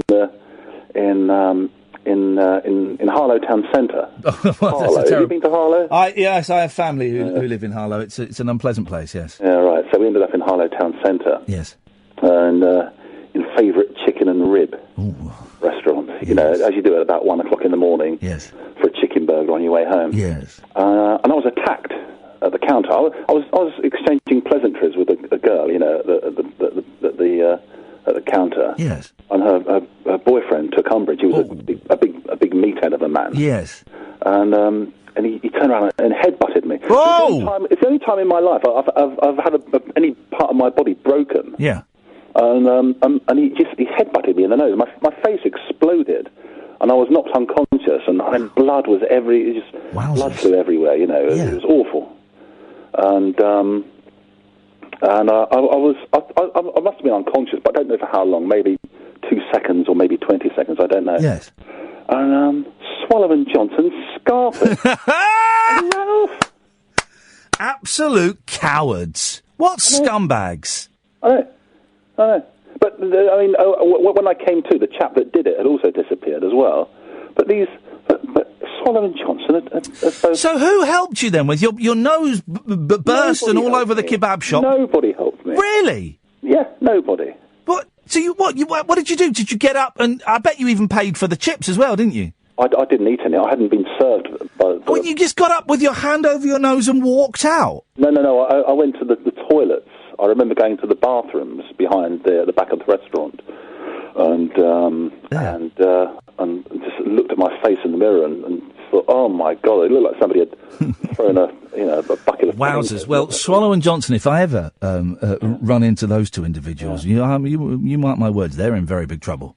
Yeah, well, thank you. Thank you, Patrick. I'm glad we got there in the end. Thank you. 0344 499 1000. Late Nights with Iain Lee on Talk Radio. Late Night, Iain Lee on Talk Radio. We'll get you talking. Busy on the phones this evening for a Monday of all things. Don't forget, you can listen to the show in all manner of ways. Let me give you some of the ways in which you can listen. You can, of course, go to the Talk Radio website, talkradio.co.uk. You can download a smartphone app, or you can retune your DAB radios. Now, we, of course, do a daily podcast, and we will continue to do a daily podcast, and if we have a guest on, we will then do a separate podcast. But, the powers that be have sent out a very strongly worded email saying all podcasts can be no longer than 30 minutes. So from now on, we will be releasing 5 podcasts a day. We won't, but we've been told off. All podcasts can be no longer than 30 minutes. What you gonna do? It's not my call. So, you can download the podcast, of course, from iTunes and your usual podcast providers.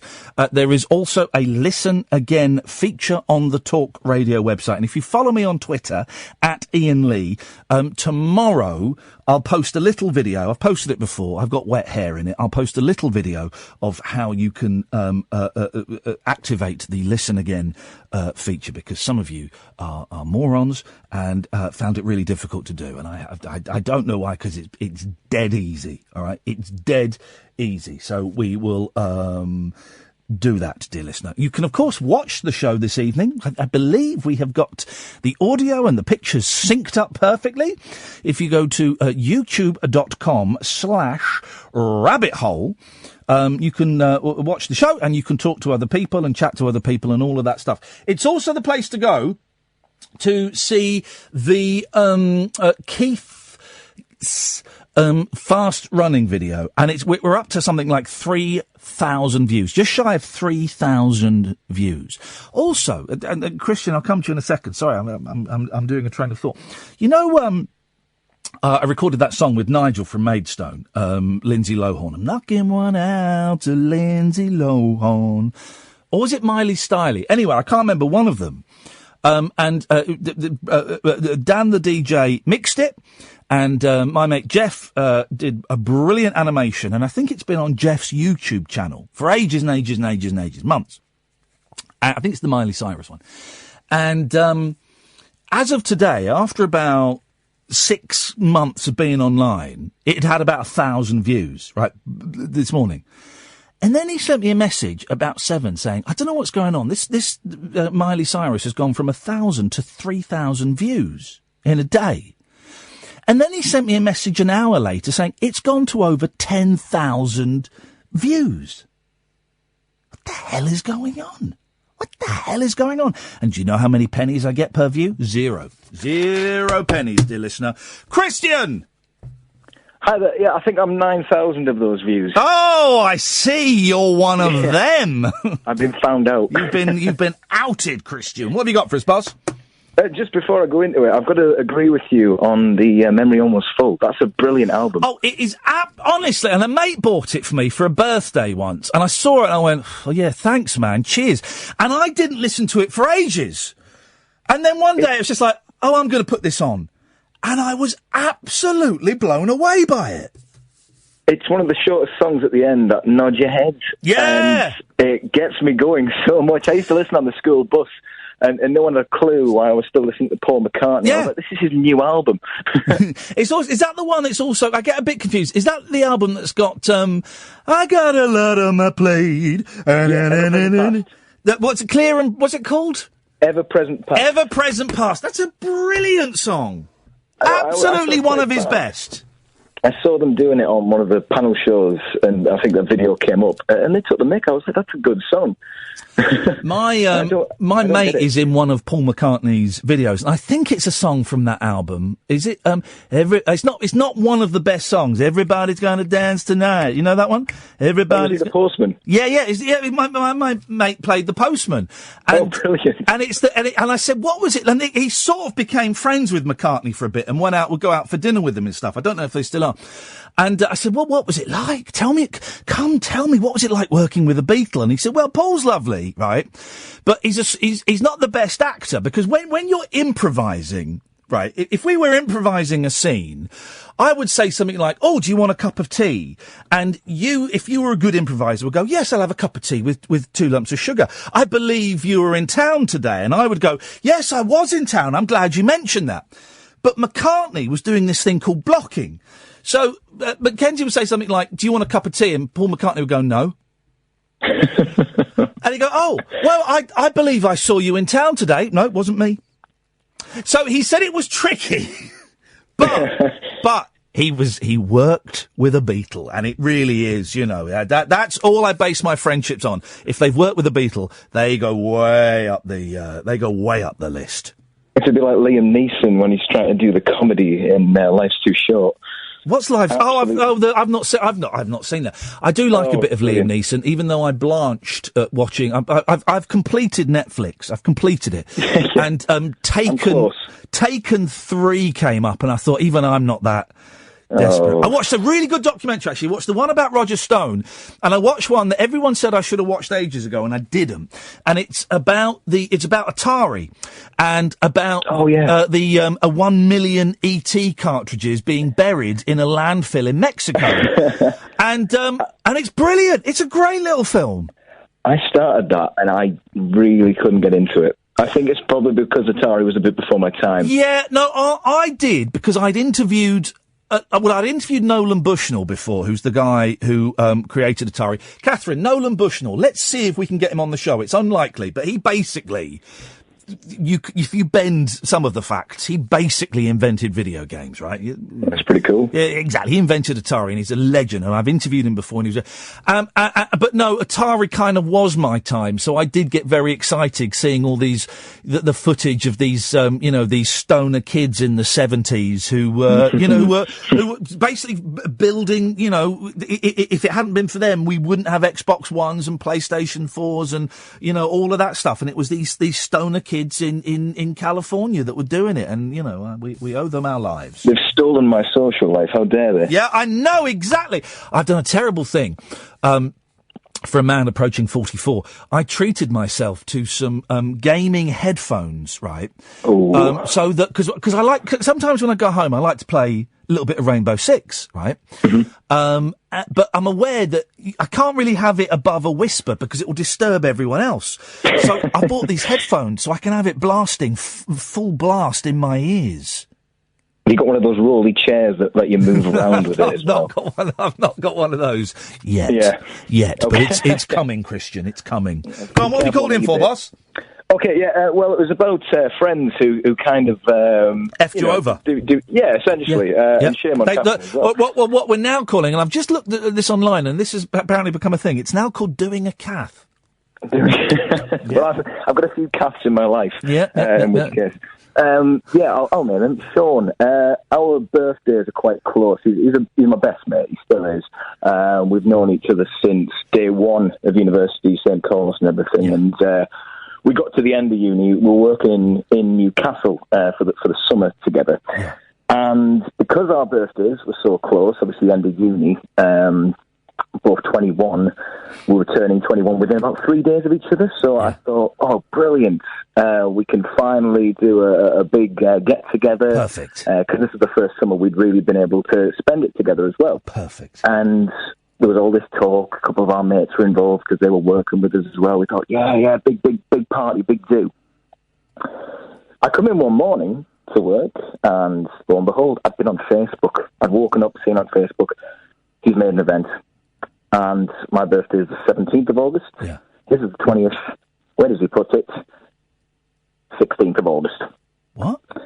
So, I turned 21 at my best mate's birthday party. But hang on a minute. I'm confused. So your birthday was on the 17th? Yes, that's right. What day of the week was that? Oh, blimey. I was really drunk at the time. Okay. I think it was a Sunday. It was a Sunday. All right, and his was the 20th? Yeah. But he threw a separate... He wouldn't what? He wouldn't combine the birthday parties? Well, here's the thing. He moved the suggested date, which was after the 20th, because his girlfriend couldn't make it. So it got moved to the night before I was due to turn 21 on the 16th, which was a Saturday night, and my plans just kind of fell apart. But could you not have had it as a joint birthday party? Well, it was a family thing for him, and, it was like grandparents. Low blow. My family don't tend to do that type of thing, and, I've never been as fond of huge birthdays unless it's like a surprise, which still isn't, it's yet to happen, so if any family are listening, then please do. Yeah. But, yeah, it was like, all right, kicking, where? But at the same time, it was like, oh, mate, really? And then everyone who'd been there was so hungover, including him, that when it came to my little thing, which I organised on the side the night after, they were so hungover they couldn't do anything. And I was like, I ended up going out with about 6 people. It was. What's this loser's name? It's Sean. Sean, absolute. What a scumbag. Are you still in touch with him? Oh, yeah, to be fair, we're still really good mates, and, there's times when we'll get each other, but it happened again recently. Yeah, of course it did, mate, because he's got away with it once, he'll do it again. He's using you. He's using you. You're like, I'm trying to think of the phrase when someone tramples all over you, but I can't. But that's what you are. Doormat. Yeah, that's it, thank you. You're a doormat. You're a doormat, Christian. I'm just a nice person, I hope. Oh, man alive. You want to stitch him up by sleeping with his girlfriend or something? Oh, no, don't worry. I've got his best man speech planned, and it's gonna ruin him one day. Yeah. And then he won't pick me. No, exactly. He's not. This is it. You're assuming you're going to be the best man. He won't pick you. He won't pick doormat Chris. I'm going to put that on my tombstone now. Christian, thank you very much indeed. 0344 499 1000 is the telephone number. We were speaking about McCartney. There are all these brilliant pictures of him.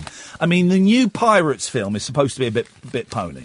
Okay, it's had an absolute drubbing, and they're using it as a way to have a go at Johnny Depp and say he's past it. I don't think he is, but I'm just showing, if you're watching on YouTube, you can see the picture of McCartney as a pirate. I love it. I think he looks brilliant. I mean, McCartney can't act, right? If you've ever seen Give My Regards to Broad Street, you will know that. He cannot, and any of the Beatles films, but in the Beatles films, they've all got this kind of bumbling, naive charm. If you watch, I mean, the best Beatles film is A Hard Day's Night.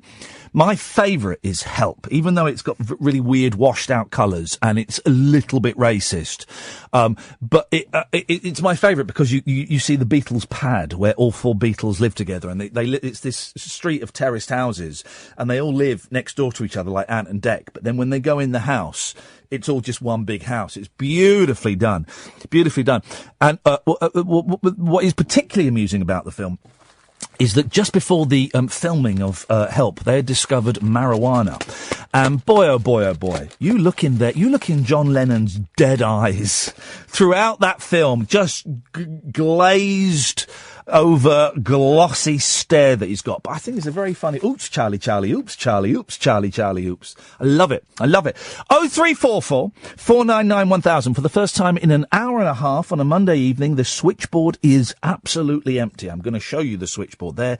It is absolutely empty, dear listener. So now would be an excellent time to pick up the telephone and give us a call. 0344 499 1000. Don't forget to tick your radar diaries. Late Nights with Iain Lee on Talk Radio. Late Night Iain Lee. On air and off the leash. On Talk Radio. We have ways of making you talk. What the hell was... I was listening to Howard's show last night, and... what were they talking about? There was a real... Oh, no! Oh, they had quite a good guest on, actually. He had quite a good guest. Howard Hughes, Sunday night, 10 o'clock, the Bullshine Show.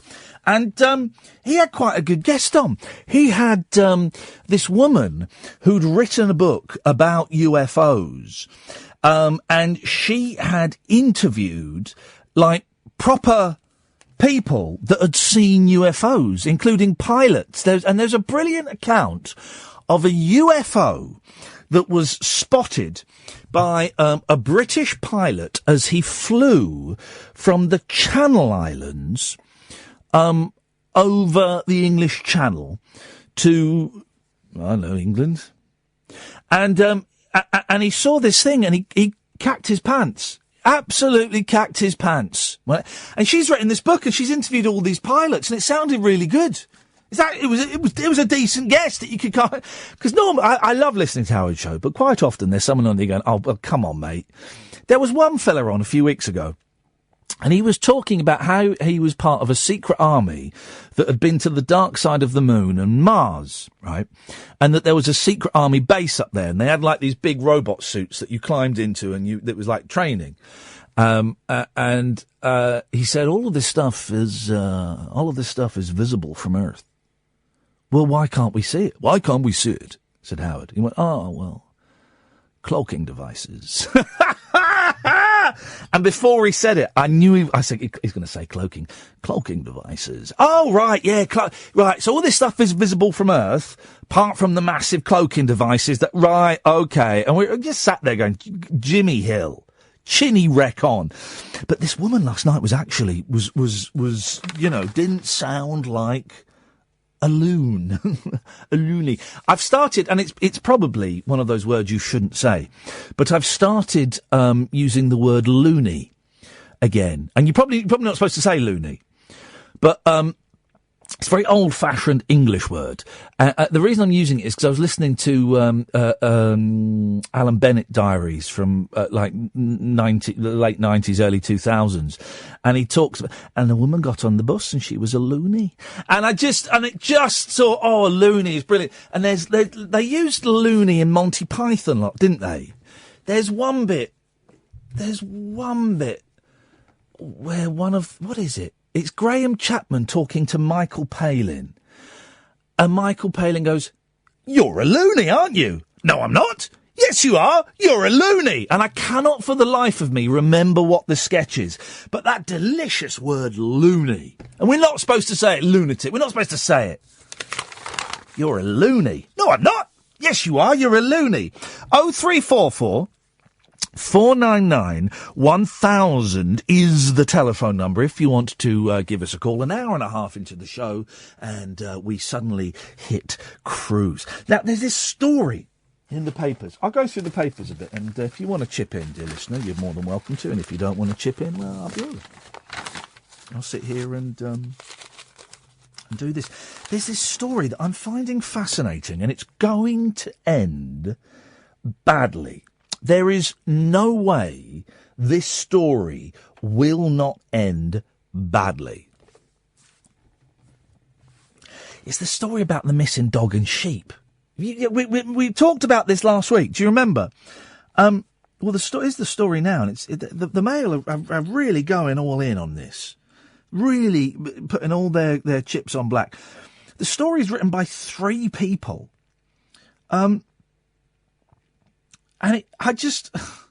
missing Bella and Blake. Now, I think Bella is the lamb and Blake is the dog that's probably eaten Bella. That's what I think has happened. They dodge our drone, but lamb and dog footprints found in wood. I mean, come on, man. They're dead. They are dead. Would you think they're off just making love and getting to Gretna Green? Is that what you think's happening? Gretna Green. The mystery. 0344 499 1000, by the way. How many phone calls have we had so far, Kath, in the first 90 minutes of the show? 8. What is that? 8. Some shows don't get any, some get 2 in 2.5 hours. We've had 8 in 90 minutes. The mystery surrounding the disappearance of Blake the dog and Bella the lamb deepened last night as a heat-seeking drone failed to spot signs of the animal friends. Well, how is the mystery deepened? It's not deepened. You sent a drone up and no, you didn't find anything. That's not a deepening of the mystery. That means the mystery is at the same place it was before. There is no deepening of the mystery here, guys. Jeez. The nation is desperate for news of the sheepdog and lamb who ran off together on Monday last week. The nation, that's you, is desperate for news. Just as the hunt for the Tamworth 2, who remembers the Tamworth 2? Remember those guys? Remember those? No? Pigs that escaped an abattoir caught Britain's imaginations in 1998. Was it really 20? It's almost the 20th anniversary of the Tamworth 2.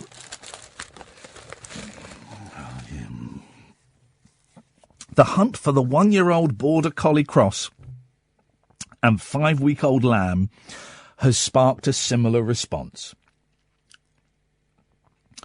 Although hoof and paw prints, as well as animal droppings, have been found, there have been no positive sightings. Could be a suicide pact. Could be. Blake and Bella disappeared from owner Natalie Hayward's garden, and since then volunteers, park rangers and even professional pet detectives with sniffer dogs have been wasting their time looking for them.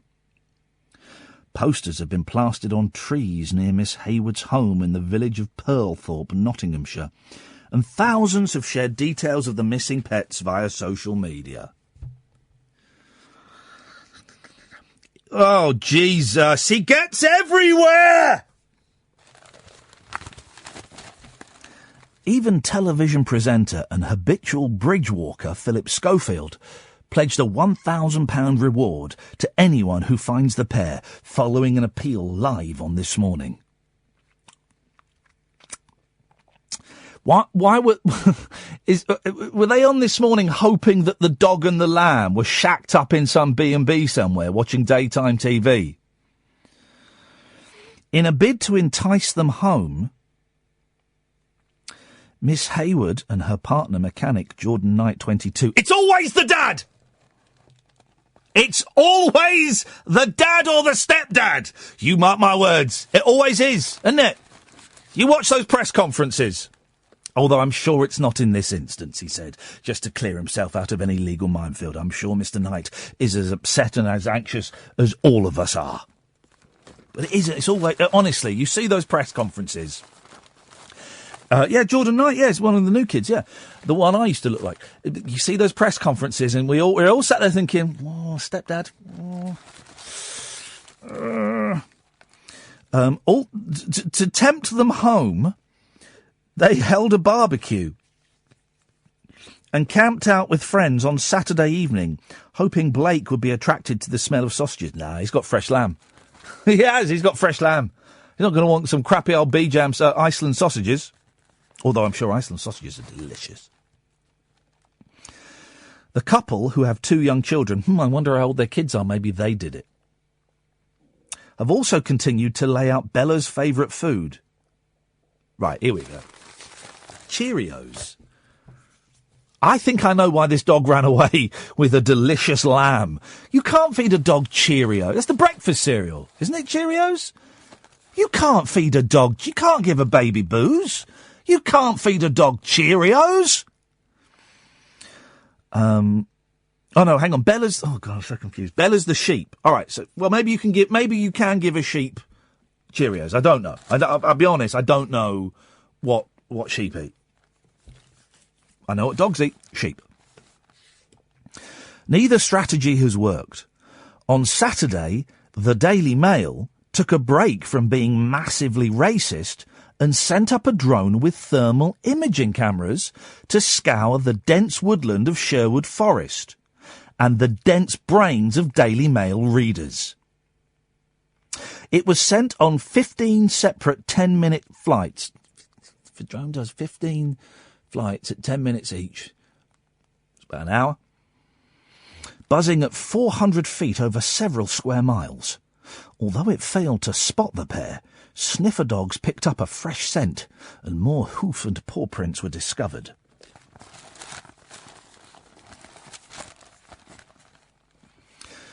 Mr. Knight said, it's a shame. It's a shame that I'm still carrying on the New Kids on the Block thing. It's a shame that the drone didn't pick anything up, but it's a large area, man. It was a long shot. The guy gave it a good go. He was out there for about 7 hours. I'm more positive about the fact we found fresh paw and hoof prints, which show they're still on the move. We are staying optimistic. And I hope we find those little critters before I do another tour with my band, New Kids on the Block, and the Backstreet Boys, like we did a few years ago. They did do a few years ago where they joined together to make the ultimate boy band, and surely the ultimate target for any terrorist attack. Blake and Bella have been inseparable since Miss Hayward adopted the lamb when she was rejected by her mother at 2 days old. Oh, that's a shame. Oh, no, the lamb was rejected, not the word. Despite the lack of sightings, Miss Hayward remains upbeat. However, yesterday she admitted, "We're all absolutely exhausted. We haven't really slept since Thursday. The sniffer dogs have worked well, and we've set up some scent trails with chicken and water from where Blake was last scented. Our friend has also got motion cameras set up." Pet detective, Ace Ventura, no! Pet detective and wildlife warden Phoebe Cooper, 73, Ms. Cooper, whose 10-year-old dog Whisper, spelt in the same way as the chocolate bar, a German pointer lurcher cross, has been helping with the search, said a resourceful dog can survive for months in such circumstances. Well, yeah, particularly when it's got its lunch walking beside it. Can survive flipping ages. It's very much a waiting game. It can take months. Dead. I'm sorry, someone's pet's dead. 0344 499 1000. Late Nights with Iain Lee on Talk Radio. Late Night, Iain Lee on Talk Radio. We have ways of making you talk. 344 499 1000 is the telephone number if you want to give us a call. Dear listener, the trip to New York gets ever closer. It's happening soon, and it's going to be astounding. We have our visas. We are now legit. We fly out there on Sunday the 11th, is it? Is it the 11th or 12th? Sunday the 11th of June. And we are doing 5 3-hour shows throughout that week, and then we come back on the Saturday. Goodness knows why we didn't decide to fly out on a Saturday and come back on a Sunday. I don't know why, because we're stupid. But because well, it doesn't matter. But it is going to be 5 action-packed shows, and they're going to be really different. They're going to be significantly different from this show, from the normal format. And I know that, I'm a radio geek, right? Let's have a little talk heart to heart. I'm a radio geek, and sometimes the worst thing that can happen to a radio geek is when you tune on to hear your favourite radio presenter and they're either sacked or they're on holiday and it's someone filling in. And I always feel personally aggrieved and angry with the person who's... So that's a bad thing. Another thing I dislike about radio shows is when, for whatever reason, they completely change the format. Well, guys, when we go to New York, we're going to completely change the format. But it's only for 5 shows, right? And me and Kath have talked about this a lot. It's only for 5 shows, and it will be different. There will be elements for you to phone in, okay? But it will not, and it will still be nonsense, and it'll still be stupid, and you can still phone in and make fart noises down the line. You can still do all that. But that's not going to be the whole purpose of the show. There's no point in us going to New York and doing this show for 3 hours over there. There's no point. We might as well stay at home and say we're in New York and trouser the money. No, what we are determined to do, me, Kath and Ed, is we are determined to bring New York to you. It's going to be noisy. It's going to be full of accents, all kinds of accents, because New York is like London. We're going to get New Yorkers, we're going to get Irish, we're going to get Indian, we're going to get Pakistani, Italian, Greek, all kinds of Texas, all kinds of voices. Okay, so the point is to go and get as many stories as we can from as many different people and share those stories with you. We've got some brilliant... We've got 3 locations to do the shows in, so we only need to find 2 more, and I'm kind of quite happy to secure those locations when we're out there. We have got a brilliant restaurant where they serve you food by the pound. They weigh your food. Can I get £3 of it? And they weigh it. So we're doing it from there, hopefully. We're doing one show from WFMU, which is the coolest radio station in the world. Absolutely cool. And in fact, an hour of this show is going to be me and Kath as a guest on a show from WFMU. So I don't quite know how we're going to do it. And it might be a nightmare with the ads. That's Ed's job. And we'll bring back a giant Toblerone or something to say thank you, because he's going to be working bloody hard. We'll bring you a little something, of course we will. So an hour of this show is going to be me and Kath as guests on someone else's show, and then we'll fit our show either side of it. It's the middle hour, the 11 till 12. The third one is a studio, which will be kind of sterile, but it will still be cool, and we'll have just been a guest on someone else's podcast. So it's going to be packed. It's going to be packed. My suggestions are, you follow me on Twitter, okay? Because we are going to be, as well as doing the radio show, we will be, throughout the day, when we go and interview people and meet people, we're going to film stuff, we're going to stream stuff on Periscope, stream stuff on YouTube and Facebook Live, and it can happen at any time. So my suggestions to you are, follow me on all your social medias. At Iain Lee on Twitter, IAINLEE. At Iain Lee. Facebook.com/Iain Lee. These are all dead simple. It's just my name. And at last, a part of the I'm on Instagram. I'm on it. Turns out, here's the thing, guys. I don't remember doing this. But 242 weeks ago, and I know that because it says, apparently I set up an Instagram account. Instagram.com/Iain Lee. And someone very kindly pointed out about 2 months ago, they said, Iain, you know you've got an Instagram account with pictures of your kids on there. And I'm very protective of my kids. I never mention their names. Maybe once or twice I've mentioned them by mistake. And I certainly never, I'm not one of these I don't want to say celebrity, one of these people that's in the public eye that shows off my kids and here's pictures of I don't do that. Imagine being a radio host and then like you're doing an advert for Sainsbury's or something and you put your kids in it. Why would you do that? My kids are private. If when they get to 18, they go, I fancy a bit of what you're doing, Dad. Can you give us a hand? Oh boy, I'm going to pull every nepotism string I can if I have any influence left then. And if that's the career they choose to follow, then boom, then I will help them. Until the age of 18, I don't think it's my right to dangle them in public and let people see them. None of your business. Private. And they're not old enough to make that decision for themselves. So someone got in touch and said, Iain, you've got an Instagram page with pictures of your kids. And I went and looked at it, and it was pictures of my youngest when he had chicken pox. So, some really good pictures. And I was thinking, oh, God. And I tried to log into the Instagram account using all of the passwords I have, which is 4. I have 4 passwords, and they're all variations, and they generally end 69 after Bill and Ted. And I couldn't get in. And so I got in touch with my mate Will, who's one of the nicest people you can meet, and B, a technical whiz. And I said, well, I can't get into this. And he said, well, it's going to be tricky because Instagram have this thing. If you are locked out of your Instagram account, you are locked out of your Instagram account, and there ain't nothing that you can do about it.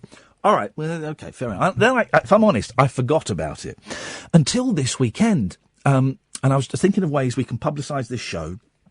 Publicise the rabbit hole, and I thought, Instagram. Oh no, there's that page with my kids on.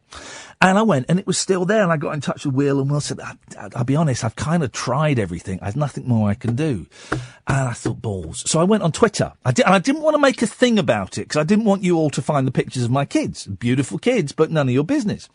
So I went on Twitter and said, guys, I'm locked out of an Instagram account. Is there anything I can do? And it has to be said, I can't remember anybody's name that helped me, I can remember a couple of them, actually. But there was one young lady who was following me, who I think she's a photographer. I can't remember her name, but she put me in touch with, do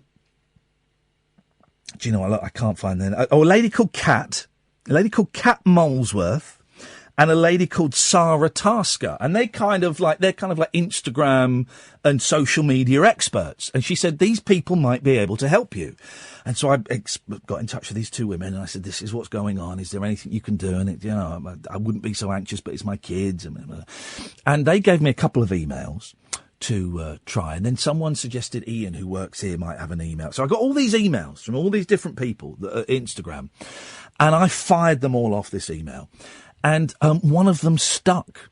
And a guy got in touch and said, Ian, I think this was yesterday. I think we can help you. My colleague is in on Monday. We'll see what we can do. And I thought, okay. And then I woke up this morning, and I was getting emails from this guy going, Ian, okay, just need to know this, this, and this, and if you can just give us this bit of information. And then by midday, I'd got access to the Instagram account. I was in there. I couldn't believe it. A guy called Sunil sorted it out in the end. Absolute legend. Honestly, I've never been so grateful. And it was set up 242 weeks ago. That's 5 years, guys. And I was able to go in and delete all of those pictures and take back control of my Instagram account. So now I have, let's see how many followers I've got in there now. It's Instagram.com/Iain Lee. Let's have a little look. I'm doing, I don't really know what Instagram is for. 211. 211. That's just for posting pictures, isn't it? And I believe you have to hashtag everything. So the point I'm trying to make is, after that long excursion, follow me on Twitter @Iain Lee. Follow me on Facebook.com/Iain Lee. Follow me on Instagram.com/Iain Lee, because you will be getting pings throughout the day and throughout the night as well, saying Iain Lee is live, Iain Lee is periscoping, Iain Lee is streaming.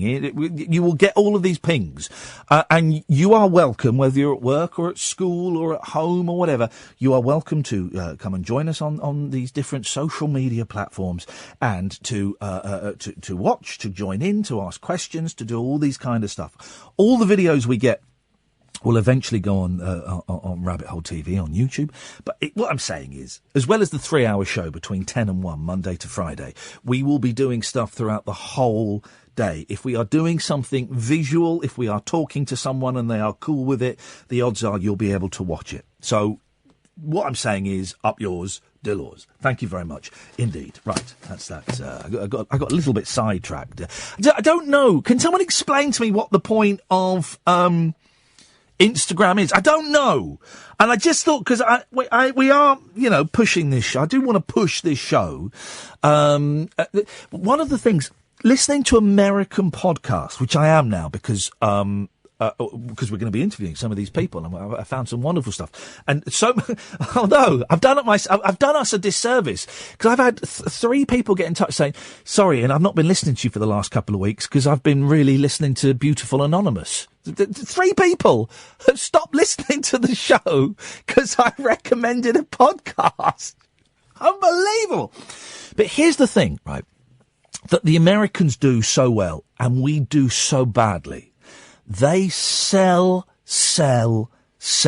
They are constantly selling themselves. You listen to their podcasts. Boom, they come on and they start selling the advertisers. They start selling their merchandise, whether it's caps or bags or T-shirts. They sell their website. At the end, they'll do the full, and they normally have big production teams of like 10, 12 people sometimes. They'll name everybody that's done it. They'll sell their stuff again. They'll say how great it is to be working with their sponsor, and they're really, pleased that this sponsor, and they'll sell themselves, and they'll tell you all the different places you can hear the show. And we don't do that in this country. We don't do that. So I am going to try and do that. I'm going to try and sell the show. Because no one else is. Let's be honest, the bloody radio station isn't. So I am going to sell this show. And it will, I think, offend some of you on Twitter. It will, I think, offend some of you on Facebook. And do you know what? That's fine. Mute me, unfollow me. But it's really dawned on me, as my contract clock starts ticking down, I'm a commodity, man. This show is my product. It is this show is what feeds my kids. and feeds me and puts a roof over my head, and I need to sell this show. I need to get a bigger audience. I need to get more people aware of it. I need to just keep selling it. So I've got no idea how I got onto this trip, but for some reason I am, and now's a good time to stop because we're going to the break. Another hour to go, dear listener. If you just want to hear me chatting to myself, that's absolutely fine. You're more than welcome to. If, however, you'd like to hear different voices, maybe your own voice, may I suggest you pick up the telephone and give me a call. 0344 499 1000. 0344 499 1000. Don't forget to tick your Radar Diaries. Late Nights with Iain Lee on Talk Radio. Talk Radio. 0344 499 1000 is the telephone number. Last hour of the show, dear listener. Pick up your telephones. Come and join in the fun and the frolics. Late Nights with Iain Lee on Talk Radio.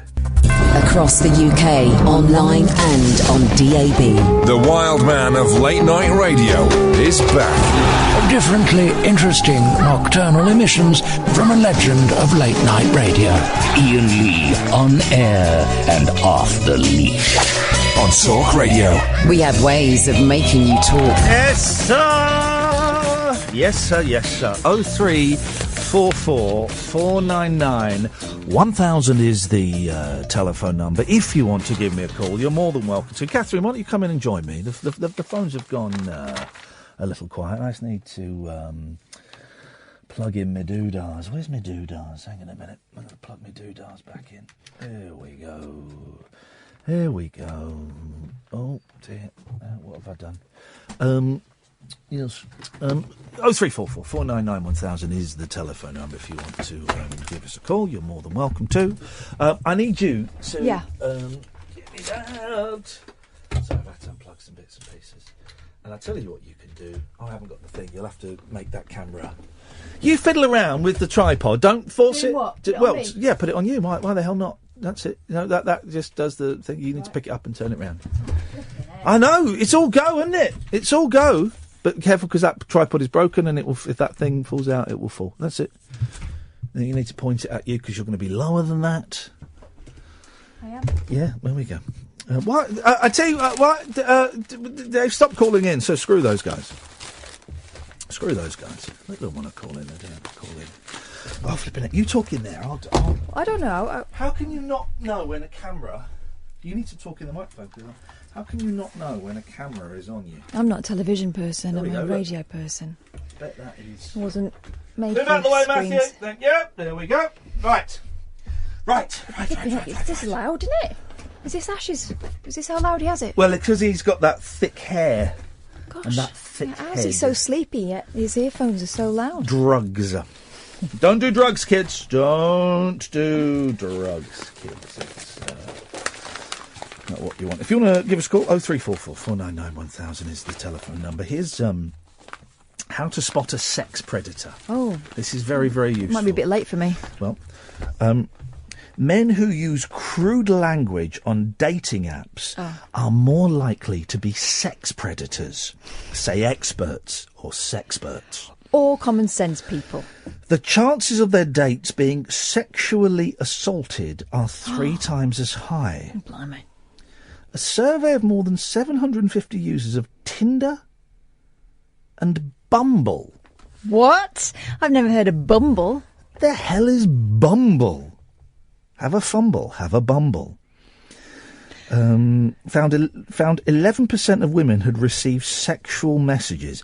Oh, come on. It is much more than that. I was going to say just 11. 11% of women had received sexual messages on Tinder, and I don't know what Bumble is, but I've got a feeling. I don't believe that for a second. Right, the thing is, I'm not on either of those sites, and I get sexual messages. So, why is this a surprise? Here we go. Oh, hang on a minute. They found 11% of women had received sexual messages and 3% hostile ones before a date. Well, don't go out with him then. Yeah, if they're doing hostile ones, then don't go out on a date with him, you muppet. This increased to 29% and 10% in cases where they were physically or sexually assaulted. I don't want to make light of that. The university team found men who... I don't understand this. No. Found men who moaned about a lack of success were 40 times more likely to be violent, terrible, abusive, awful, or lecherous. Standard. Yeah, not the... Not the biggest crime in the world, lecherous. I mean, it's not pleasant, but what does lecherous actually mean? Well, lecherous means more than more than flirty. Yeah, but is that lecherous? Is I would the arse on that. Is that lecherous? I would say lecherous is more space invasion, handsy. What do they call it? Not safe in cabs. I would say that was abusive. Yeah. So touching someone when they don't want to... I'm not making light of this, by the way. I'm genuinely trying to get my head around. Trying to work out the difference. So you're saying that touching someone when they don't want to be touched is lecherous. I would say that was abusive, which is already here under violent and abusive. No, but there's a fine... Well, this is the thing. Touching you, like being overly handsy, putting their hand on your back and all that sort of stuff... That's not abusive, is it? Like the fellow we used to work with? Yes. Okay, that's how they get away with it. Yeah, because what it is, they're just blurring the boundaries there. They're just seeing how much they can get away with. Study leader, Megan Davis, and this is very, very sensible advice, guys. If you're using sex apps like Tinder or Bumble... Dating apps, you mean? Dating app. Tinder's a sex app, isn't it? Well, yeah, a lot of people. Well... Here's the advice from the Nottingham University study leader, Megan Davis. Again, too late for me. Yeah. She said, people should be cautious of messages with sexual content. They should also avoid meeting people on a whim, I said whim, because they have, quotes, nothing better to do. Jeez. Tinder. I mean, that's the swipe. You swipe one way if you don't like them. Which is the good way. Somebody had to make jokes about it. I think I was watching Catfish on the weekend, and there was a thing, should have swiped left. I think that's no. Okay. Oh, so if you see, you go, I'd swipe you right. You're all right. Yeah. Right. You're a bit left, centre. You're going to be left on the shelf. You're swiped left. Yeah. I went out with someone very briefly at Nottingham. He was a Greek student. I could never get his name right. No. Probably best I don't name him. Lot of U's, I's and S's in their names. Very handsy. Yeah, they are. They are. The Greeks and the Italians, very tactile people. Also very hairy people. You like them hairy, don't you? You like them hairy. Shaved? Imagine, and listen, it's gone midnight. If you've got kids listening. I like them dark. Hairy's an option. Why would any man shave their balls? Why would... Never once... My balls aren't even that hairy. But never once have I thought, I'm going to do something with these bad boys. I'm going to shave those. I don't think I've even got any hair on my balls. You know what it is? Yeah. There's a whole generation of people grown up now, these millennials. Yeah. They wax everything. Yeah.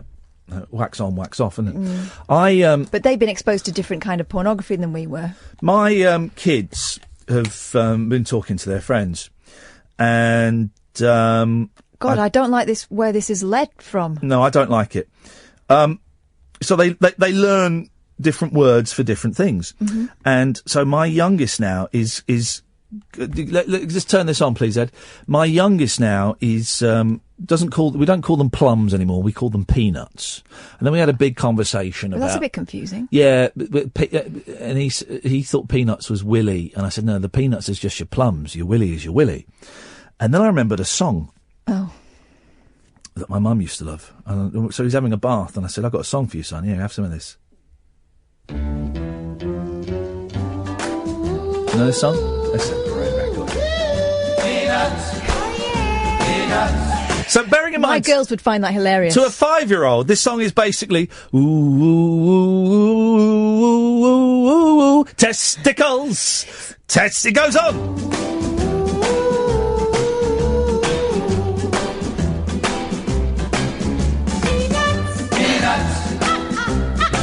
Testicles, testicles, testicles. You're my girl.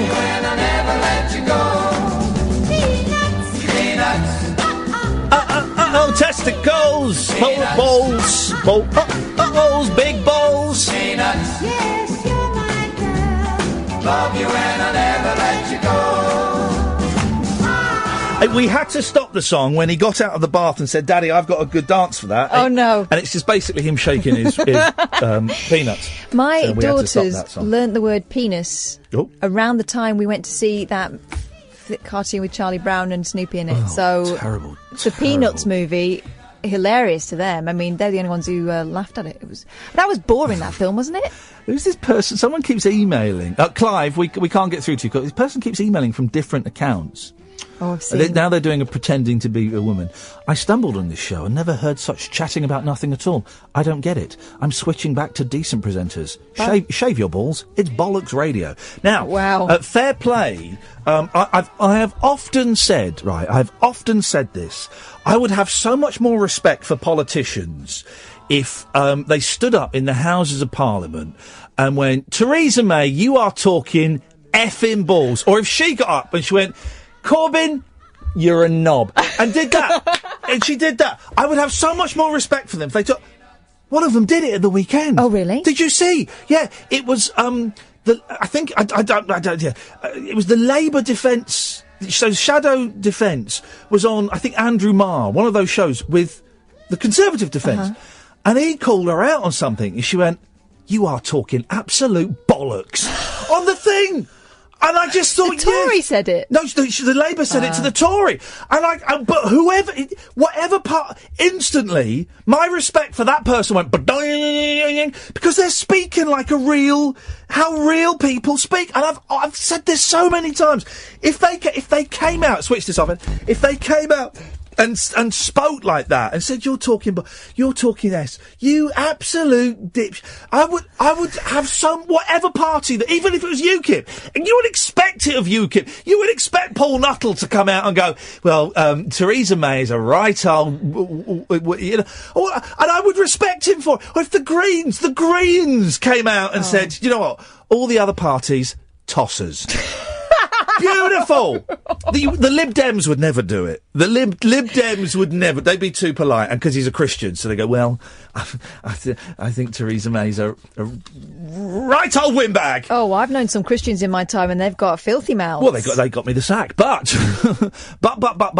it doesn't matter what. But it was so refreshing to see a politician having a go at B politician, and B politician calling them out and swearing on live TV. Beautiful. More of that, please, from all of them. Because I don't buy any of them, right? Because you've got... and you've got to be careful, you've got to mention them all. But you've got your strong... As soon as the strong and stable comes, they go, oh, my God. And then you've got the Corbyns coming out with their kind of... and then the Lib Dems, we're going to legalise marijuana. Where did that come from? What?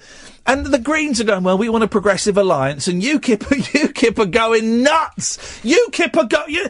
There's one of them is in the papers because he been posting racist tweets. Like a picture of a closed garden thing, and he's making... All of them, if they came out, whatever party...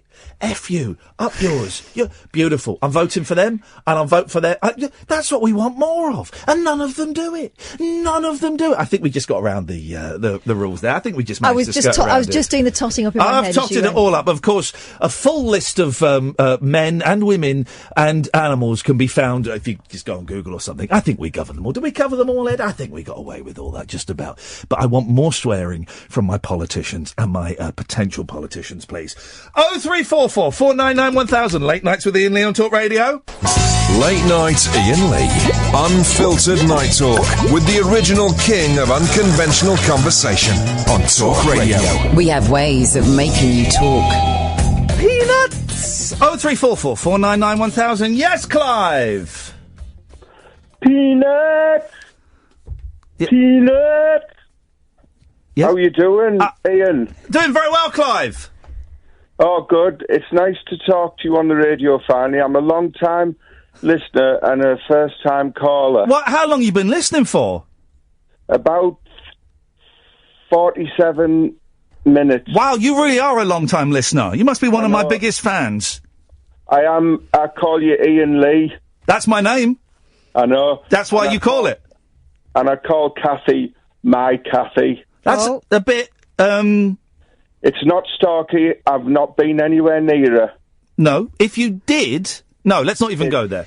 No, it's not. It's wrong. It's very wrong. She's a lovely lass. She's very wrong. I can tell you're a very powerful man, though. I'm a very, very, very virile man, but I don't want to talk about that now because I think you've hit the low with your shaven testicles. I think that is a low, yes. That really low. Is. That was, even by my standards, that was poor. My testicles are quite low, but yours, that went a bit lower. That was a bit low, wasn't it? That was literally below the belt.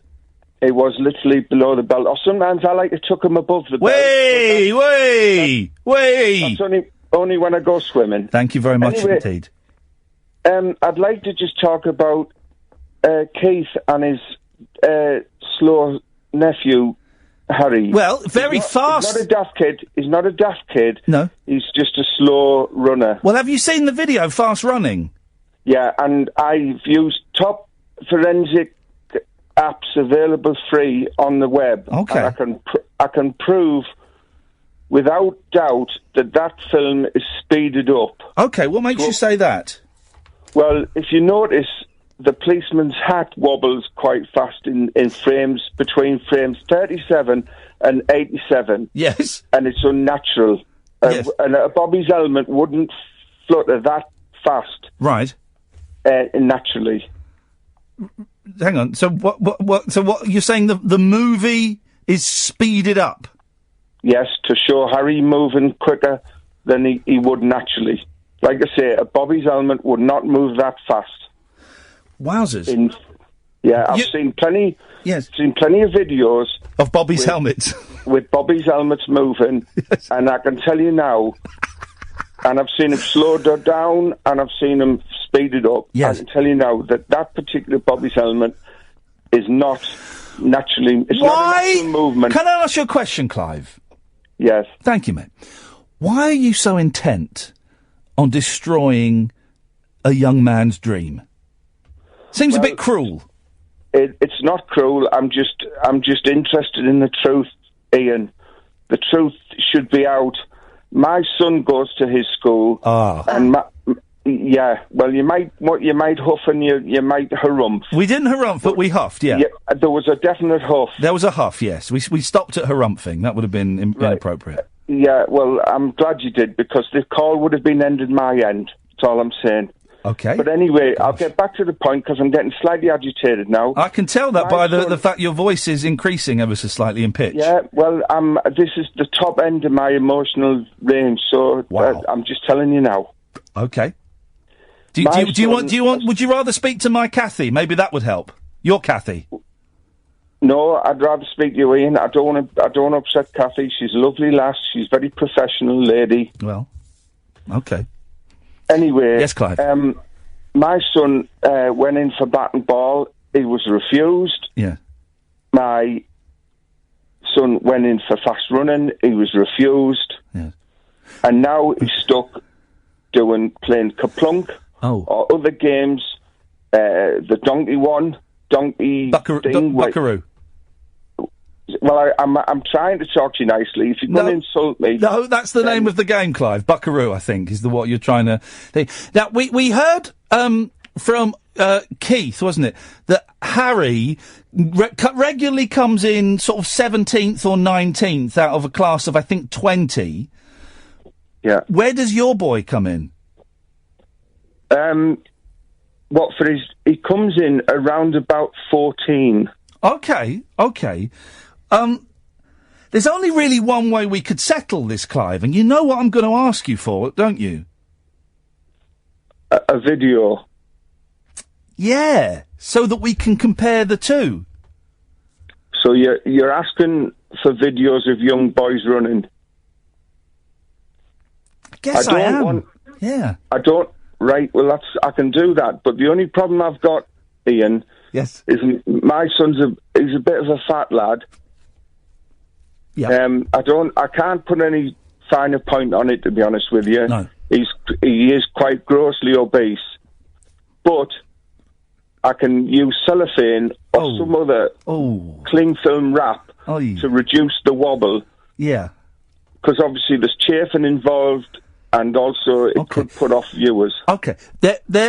Keith has mentioned that he's going to film Harry eating hot dogs, just the sausages, not the buns, at fast speed. What's your boy's name? Hello? Sorry? Clive? Yes, sorry. I was distracted by Laurel and Hardy there. My son's name... Laurel and Hardy? Yeah, I've got him on the telly. Okay. It's only when you get slightly boring, I glimpse over, and it just brings up. Which film are you watching? Way Out West? No, I'm watching the one where Oliver Hardy is upset because Stan has only brought him hard-boiled eggs and nuts. No, the film is a good film. Okay. County Hospital. Yeah. Hard-boiled... I'll do an impression. Hard-boiled eggs and nuts, man. Like, that's exactly... All the people at the community centre laugh when I do that. It's uncanny. Yeah. It's canny. So what... Your son's name, Clive? Well, I'd rather not say Ian's name at the moment, because I've just said it. Okay, so let's not mention the name again. I mean, the people have very short memories. I don't know. Ian won't be mentioned. I don't know what you want me to do, Clive. Do you want me to ban Keith? Do you want me to take down the video of Harry fast running? How can we resolve this? Well, I know that Kathy is a whiz at technology. Yeah. So maybe she could put an edit on that, like, says, this video is up, but Ian, the fat lad in the school that Harry goes to, is a better runner, but has been told he can't go in it, in the sports or the bat and ball, even though he's better than Harry, on the front and the end. Okay. All right, sorry, what do you want me to put on again? I'll just write that down.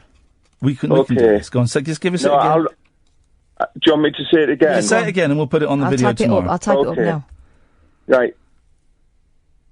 Ian. How are we spelling Ian? Is it with two I's or just... It's the same. I named him after Iain Lee. Oh, God. Okay, that's fine. Jeez. Don't get many baby Ians these days. No, he does get laughed at quite a lot, unfortunately. Yeah. Oh. He tends to use his middle name, though, which isn't so bad. Lee? Yeah. I thought so. Right. Yes. Go on. So, Ian? Ian is a faster runner than Harry, even though he is morbidly obese. I'm not sure if they said he was morbidly obese or just overweight. I don't know the categories. Proper fat. Well, that's a bit insulting, to be honest. It's a bit insulting, actually, that, yeah. It is. All right. I'm trying to keep it medically factual. Why don't you say he is of a girth. He is a husky lad. Even though Ian is a husky lad, he is a lot faster runner than Harry. And can we speed this up a bit? Because I've got other callers, Clive. Well, just make some... You can write it down. You're both intelligent people. Yeah, okay. But it has to be on the front and the end of the video. Yes. Yeah. And then maybe in the middle, an interlude. Okay. Where you could actually put the graphic up again. Oh, okay. We'll get that done for you first thing tomorrow morning. Yeah. Not tonight, then. A bit busy tonight, Clive, because I've got to do the radio show, mate. Yeah. All right, then. Hang on a minute. Keith has just texted in. Keith's sport video. Ian, man, ignore that bloke. Well, he would say that, wouldn't he? Have you got beef with Keith? I have no beef with Keith, although I would say that his shoe sense, when he drops his kids off, is a lot to be left to be desired. Slippers aren't appropriate shoe wear for dropping your nephew off at school. Yeah, that is not appropriate. All right, well, Clive, listen, we'll get that video sorted out the first thing tomorrow. All right. Up the borough.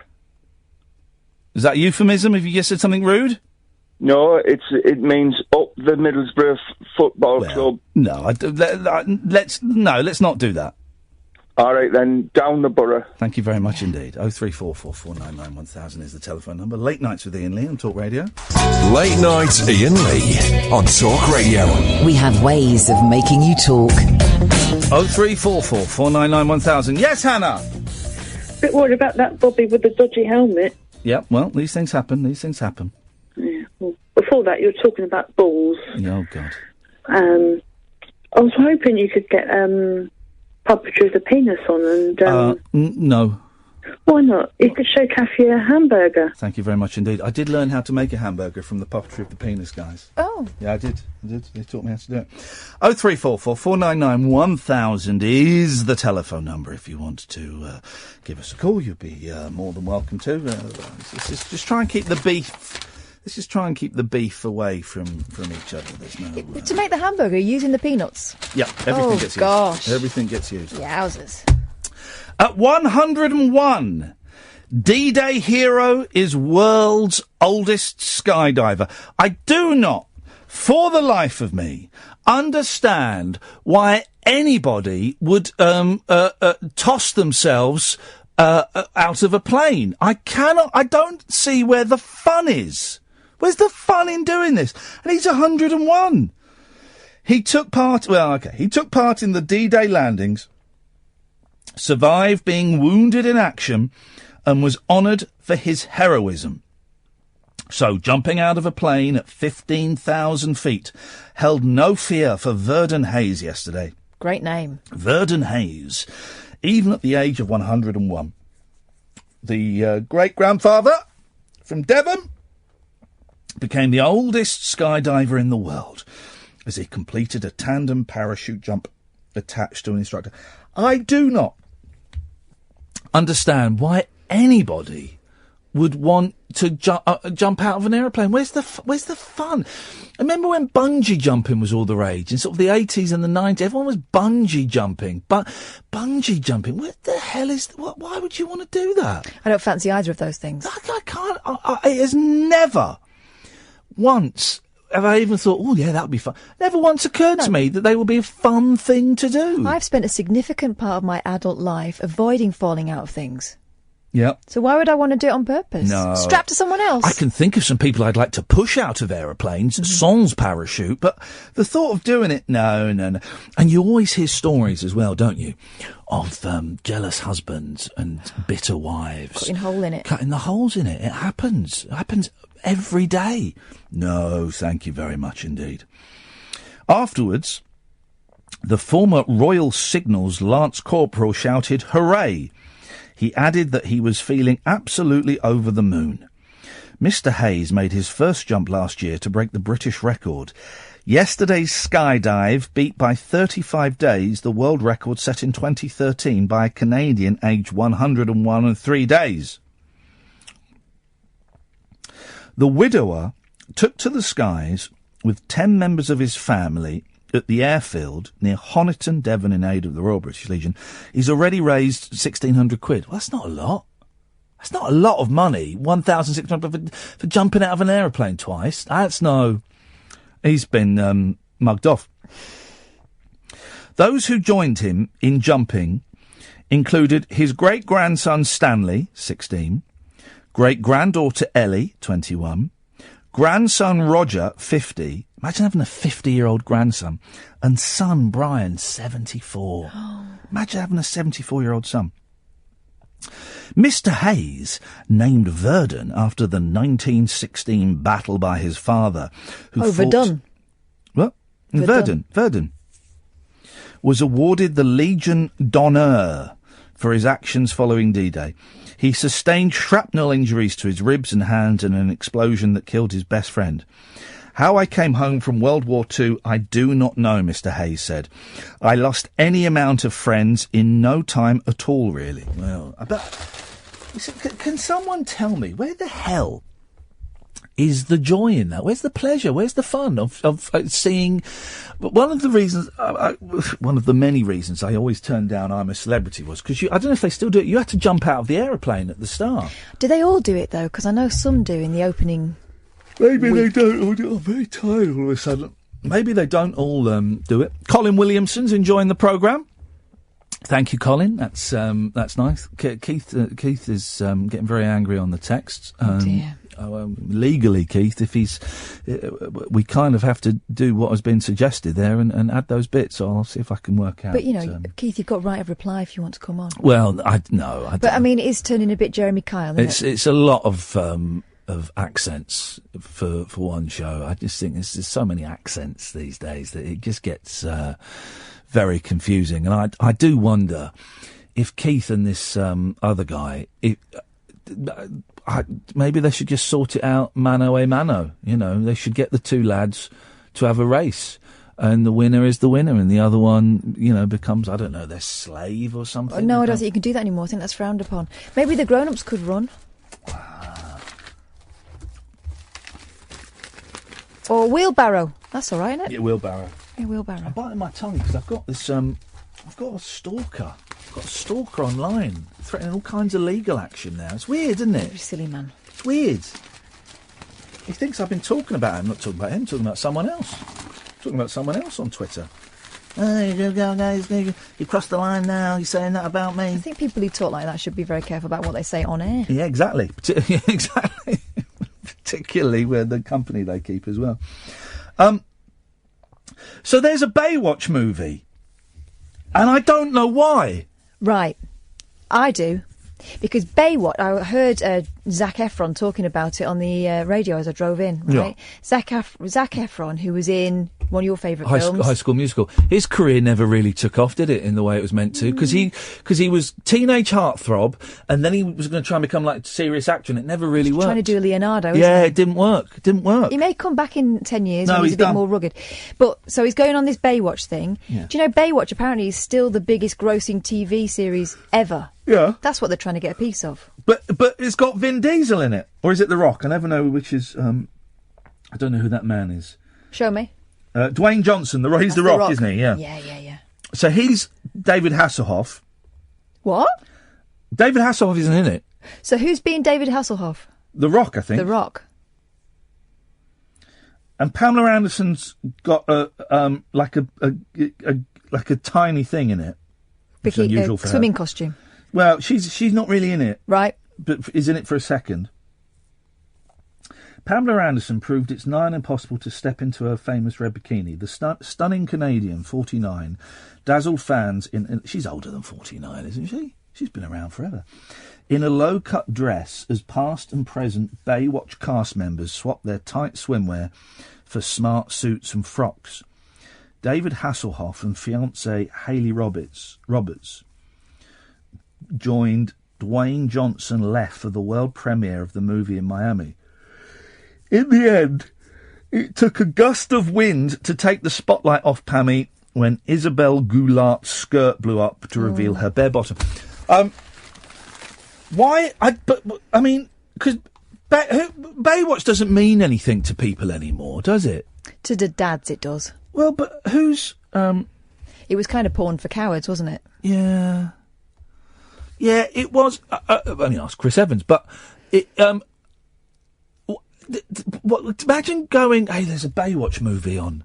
Should we go to the pictures this weekend and watch it? Well, I honestly, I cannot for the life of me. Oh dear. I cannot for the life... they're all coming out of the woodwork tonight, I'll tell you that. I cannot for the life of me imagine the Me team and say, hey, let's make a Baywatch movie.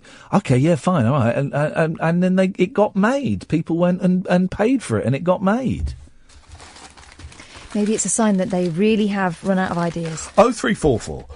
God, I've got the yawns. Oh, you really have? Well, because I was up at 5 o'clock this morning to go and get shafted by my mate. Oh, now? Yes. Are we going to go there? Yeah, we're going to go there. Because I do apologise. Yep. I felt terrible about it, as you know, and I gave you a sincere apology, and I bought you breakfast. Only because I insisted you buy me breakfast. You told me to stick my breakfast, actually, and then you turned up and said, right, I'm having my breakfast, and I'm going to have a cup of tea as well. And I was like, fine, okay. The thing was, you took your documents off me. Yes. Yeah. That, to me, is, right... I'm not going to make it back. Yeah. Well, no, you knew I was coming back. You should have left your documents then. Well, no, because you'd have still gone in. I wouldn't. You would have still gone in. I wouldn't. I did get herded in. They are very forceful. She had a megaphone. All you had to do was just say, I'm going to hold back and go back 10 places. I know, well, I in the know queue. that now. And if I'm ever in that queue again, I will be right at the back the whole time, waiting for you.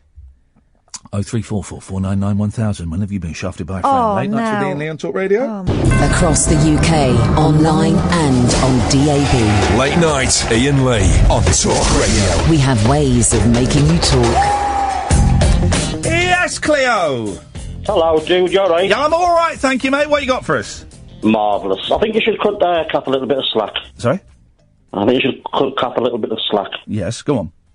Because it could have been a lot worse. And she's just doing the British thing and sort of like going along with queue etiquette, isn't she, really?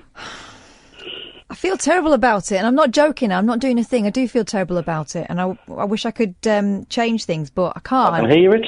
I can't. And she betrayed me, mate. She betrayed me. At least you're getting an apology. Shall I tell you what happened? And a breakfast.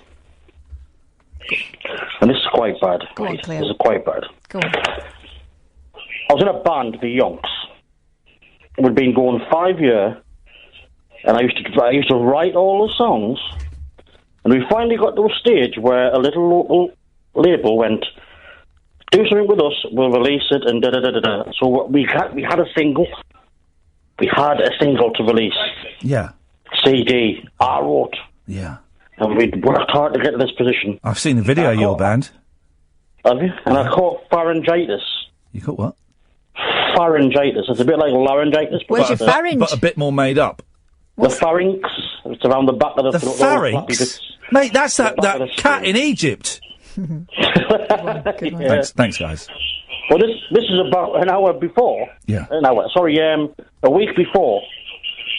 And the doctor was like, no, I couldn't speak for a kick-off. What is going on in the background, you muppet? I don't know. Okay. Doctor went, can't do anything, blah, blah, blah. So I begged the band before the release, the whole do sorted out. Don't go ahead with the release. So my first and in the end only ever single release, yes. I missed. Well, you're an idiot. And they all had an amazing time, apparently. Were you on top of the pops with it? No. Well, God. Right, hang on a second. Sorry. Hang on a second. Right. I've just had another text from Keith, right? And I can't read this out, right? But he's angry. What was the guy that called in? What was his name? Clive. Clive, right. Keith has just texted, what an effing lying bee. Right. Keith, that's not like you. Keith, no. This stops now. Keith, you're banned for the rest of the night. Seriously, Keith, switch off your radio, buddy. Switch off your radio. It's not the attitude. It's not what we want. It's not what this show is about. Keith, switch off your radio tonight. I don't want you listening for the last 15 minutes. And we'll see if you calm down. Go and calm down, because this is, I do not want, I read these words and these words have a negative impact. What an effing lying bee he's just tweeted. Can I just say And he something? signed it, Keith Sport Video. Keith and Clive, you both seem like nice fellas. Let's just remember who the grown-ups are in this scenario. One sounds like a sex offender. I'm not saying which one. I'm not saying which one, so they can't do me. Which one of them would like to. Thank you, Cleo. Let's go to Pat. Good evening, Pat. Hello? Hello, Pat. Hi. All right. I'm all right. Are you all right?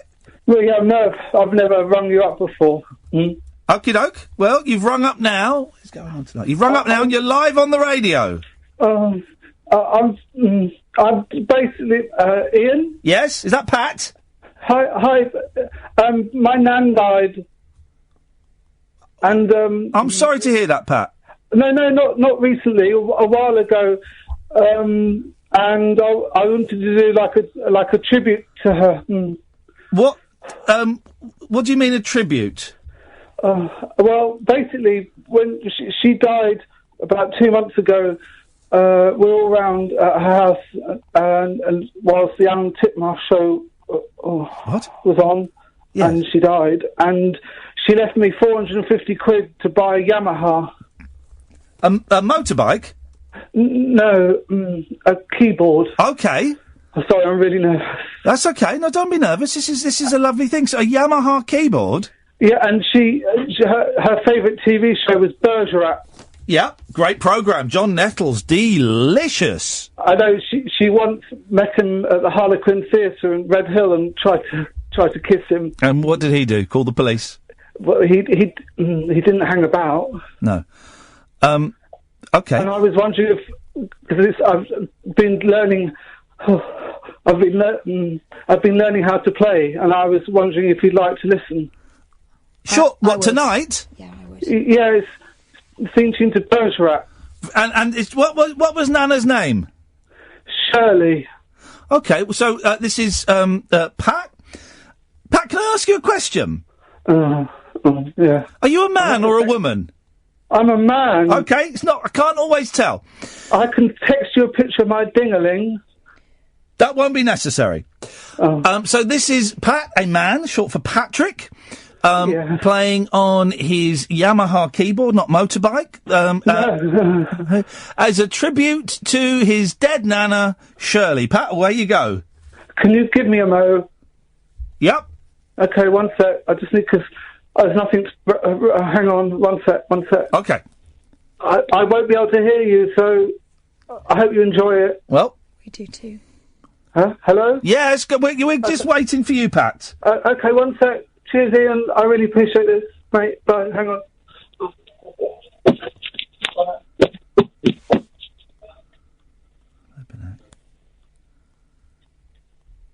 Where's he gone? Playing with one hand. I can't really hear it, Pat.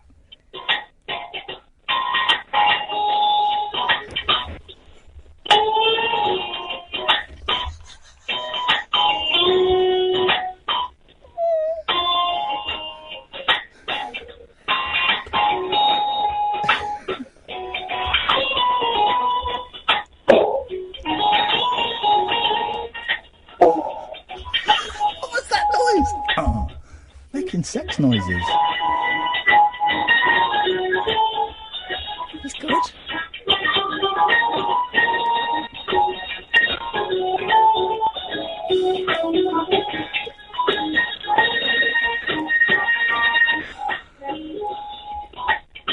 Nice reggae beat to it. Slap bass.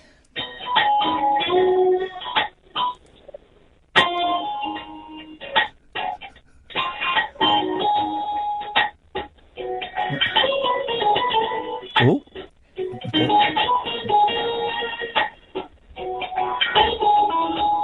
There we go.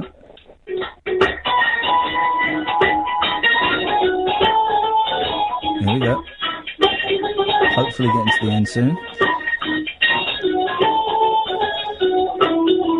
Oh. He's not bad, actually.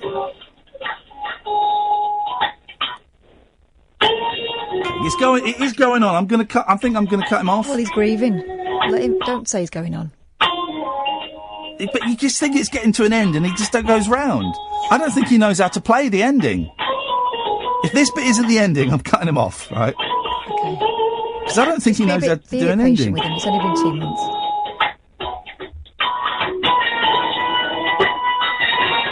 No, it's just going round and round. It doesn't. My first ever gig with the band was in school assembly, and we played House of the Rising Sun, and I couldn't remember how to end it, and we just went on for ages. Went on. We're still there playing it now. Pat, that was absolutely atrocious. No, absolutely atrocious. You've really let Shirley down there, mate. She'll be turning her back on you in heaven. 0344 499 1000 is the telephone number. If you want to give us a call, you're more than welcome to. My gran used to like Monk. Harry Monk? No. He's like some sort of detective. Oh, he was OCD, wasn't he? I think so, yeah. It was silly. She loved it. No, it was silly. I don't get... But why can't they just have a detective who's just, like, normal? Because they've all got... Colombo's got his Mac and his glass eye. Mm-hmm. Diagnosis Murder, he was a doctor. Quincy, he was a pathologist. You're forgetting Nettles in Midsummer Murders. He's as normal as you can get. That's true, actually. Yeah, it's like the Mail on that was Sunday. rubbish. Pull out. Travel. Here we go. Now we're talking. This is what it's all about. Travel agents, pharmacy assistants, and translators are already being replaced by robots. Travel agents. After a string of warnings that millions of workers will be replaced by machines, a study suggests this is happening now on a grand scale.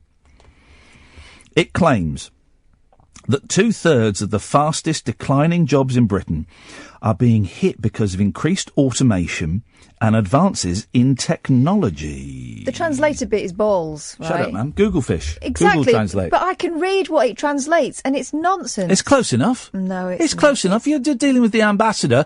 You don't want all the colloquialisms. You just want to know the facts. He's talking about a daughter and a shop and a sandal, and that's it comes out like a Chinese T-shirt. You know, sometimes racist. No, but what's wrong with China? You know, sometimes if you're Apart from abroad, the appalling human rights record they have. Sometimes if you're abroad, you see foreign people wearing T-shirts with English slogans where they've just plucked, happy chicken fun time, things like that. I love it, happy chicken fun time. Or, smiley sunshine rainbow face. All that stuff makes sense. You're trying to do, you can't even make up a made up sausage head. It claims that 2/3 of the fastest declining jobs in Britain are being hit because of increased automation and advances in technology. It warns some professions could no longer exist in years to come. I know, they keep printing this. Hang on a second. What do you want?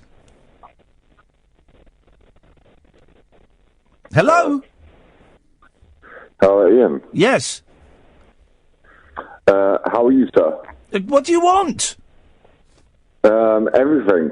Literally the world. Okay. But for starters, why are you on for such a long time? I'm on for 3 hours a night. It's a standard radio show length.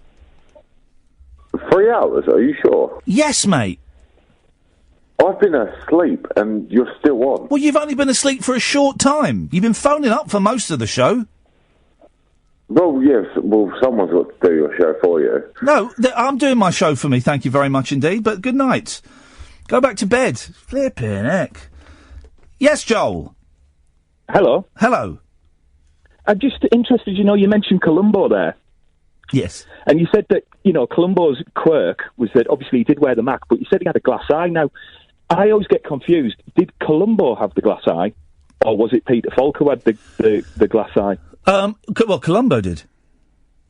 Well, is that ever noted? Was that part of his character development in the pitch?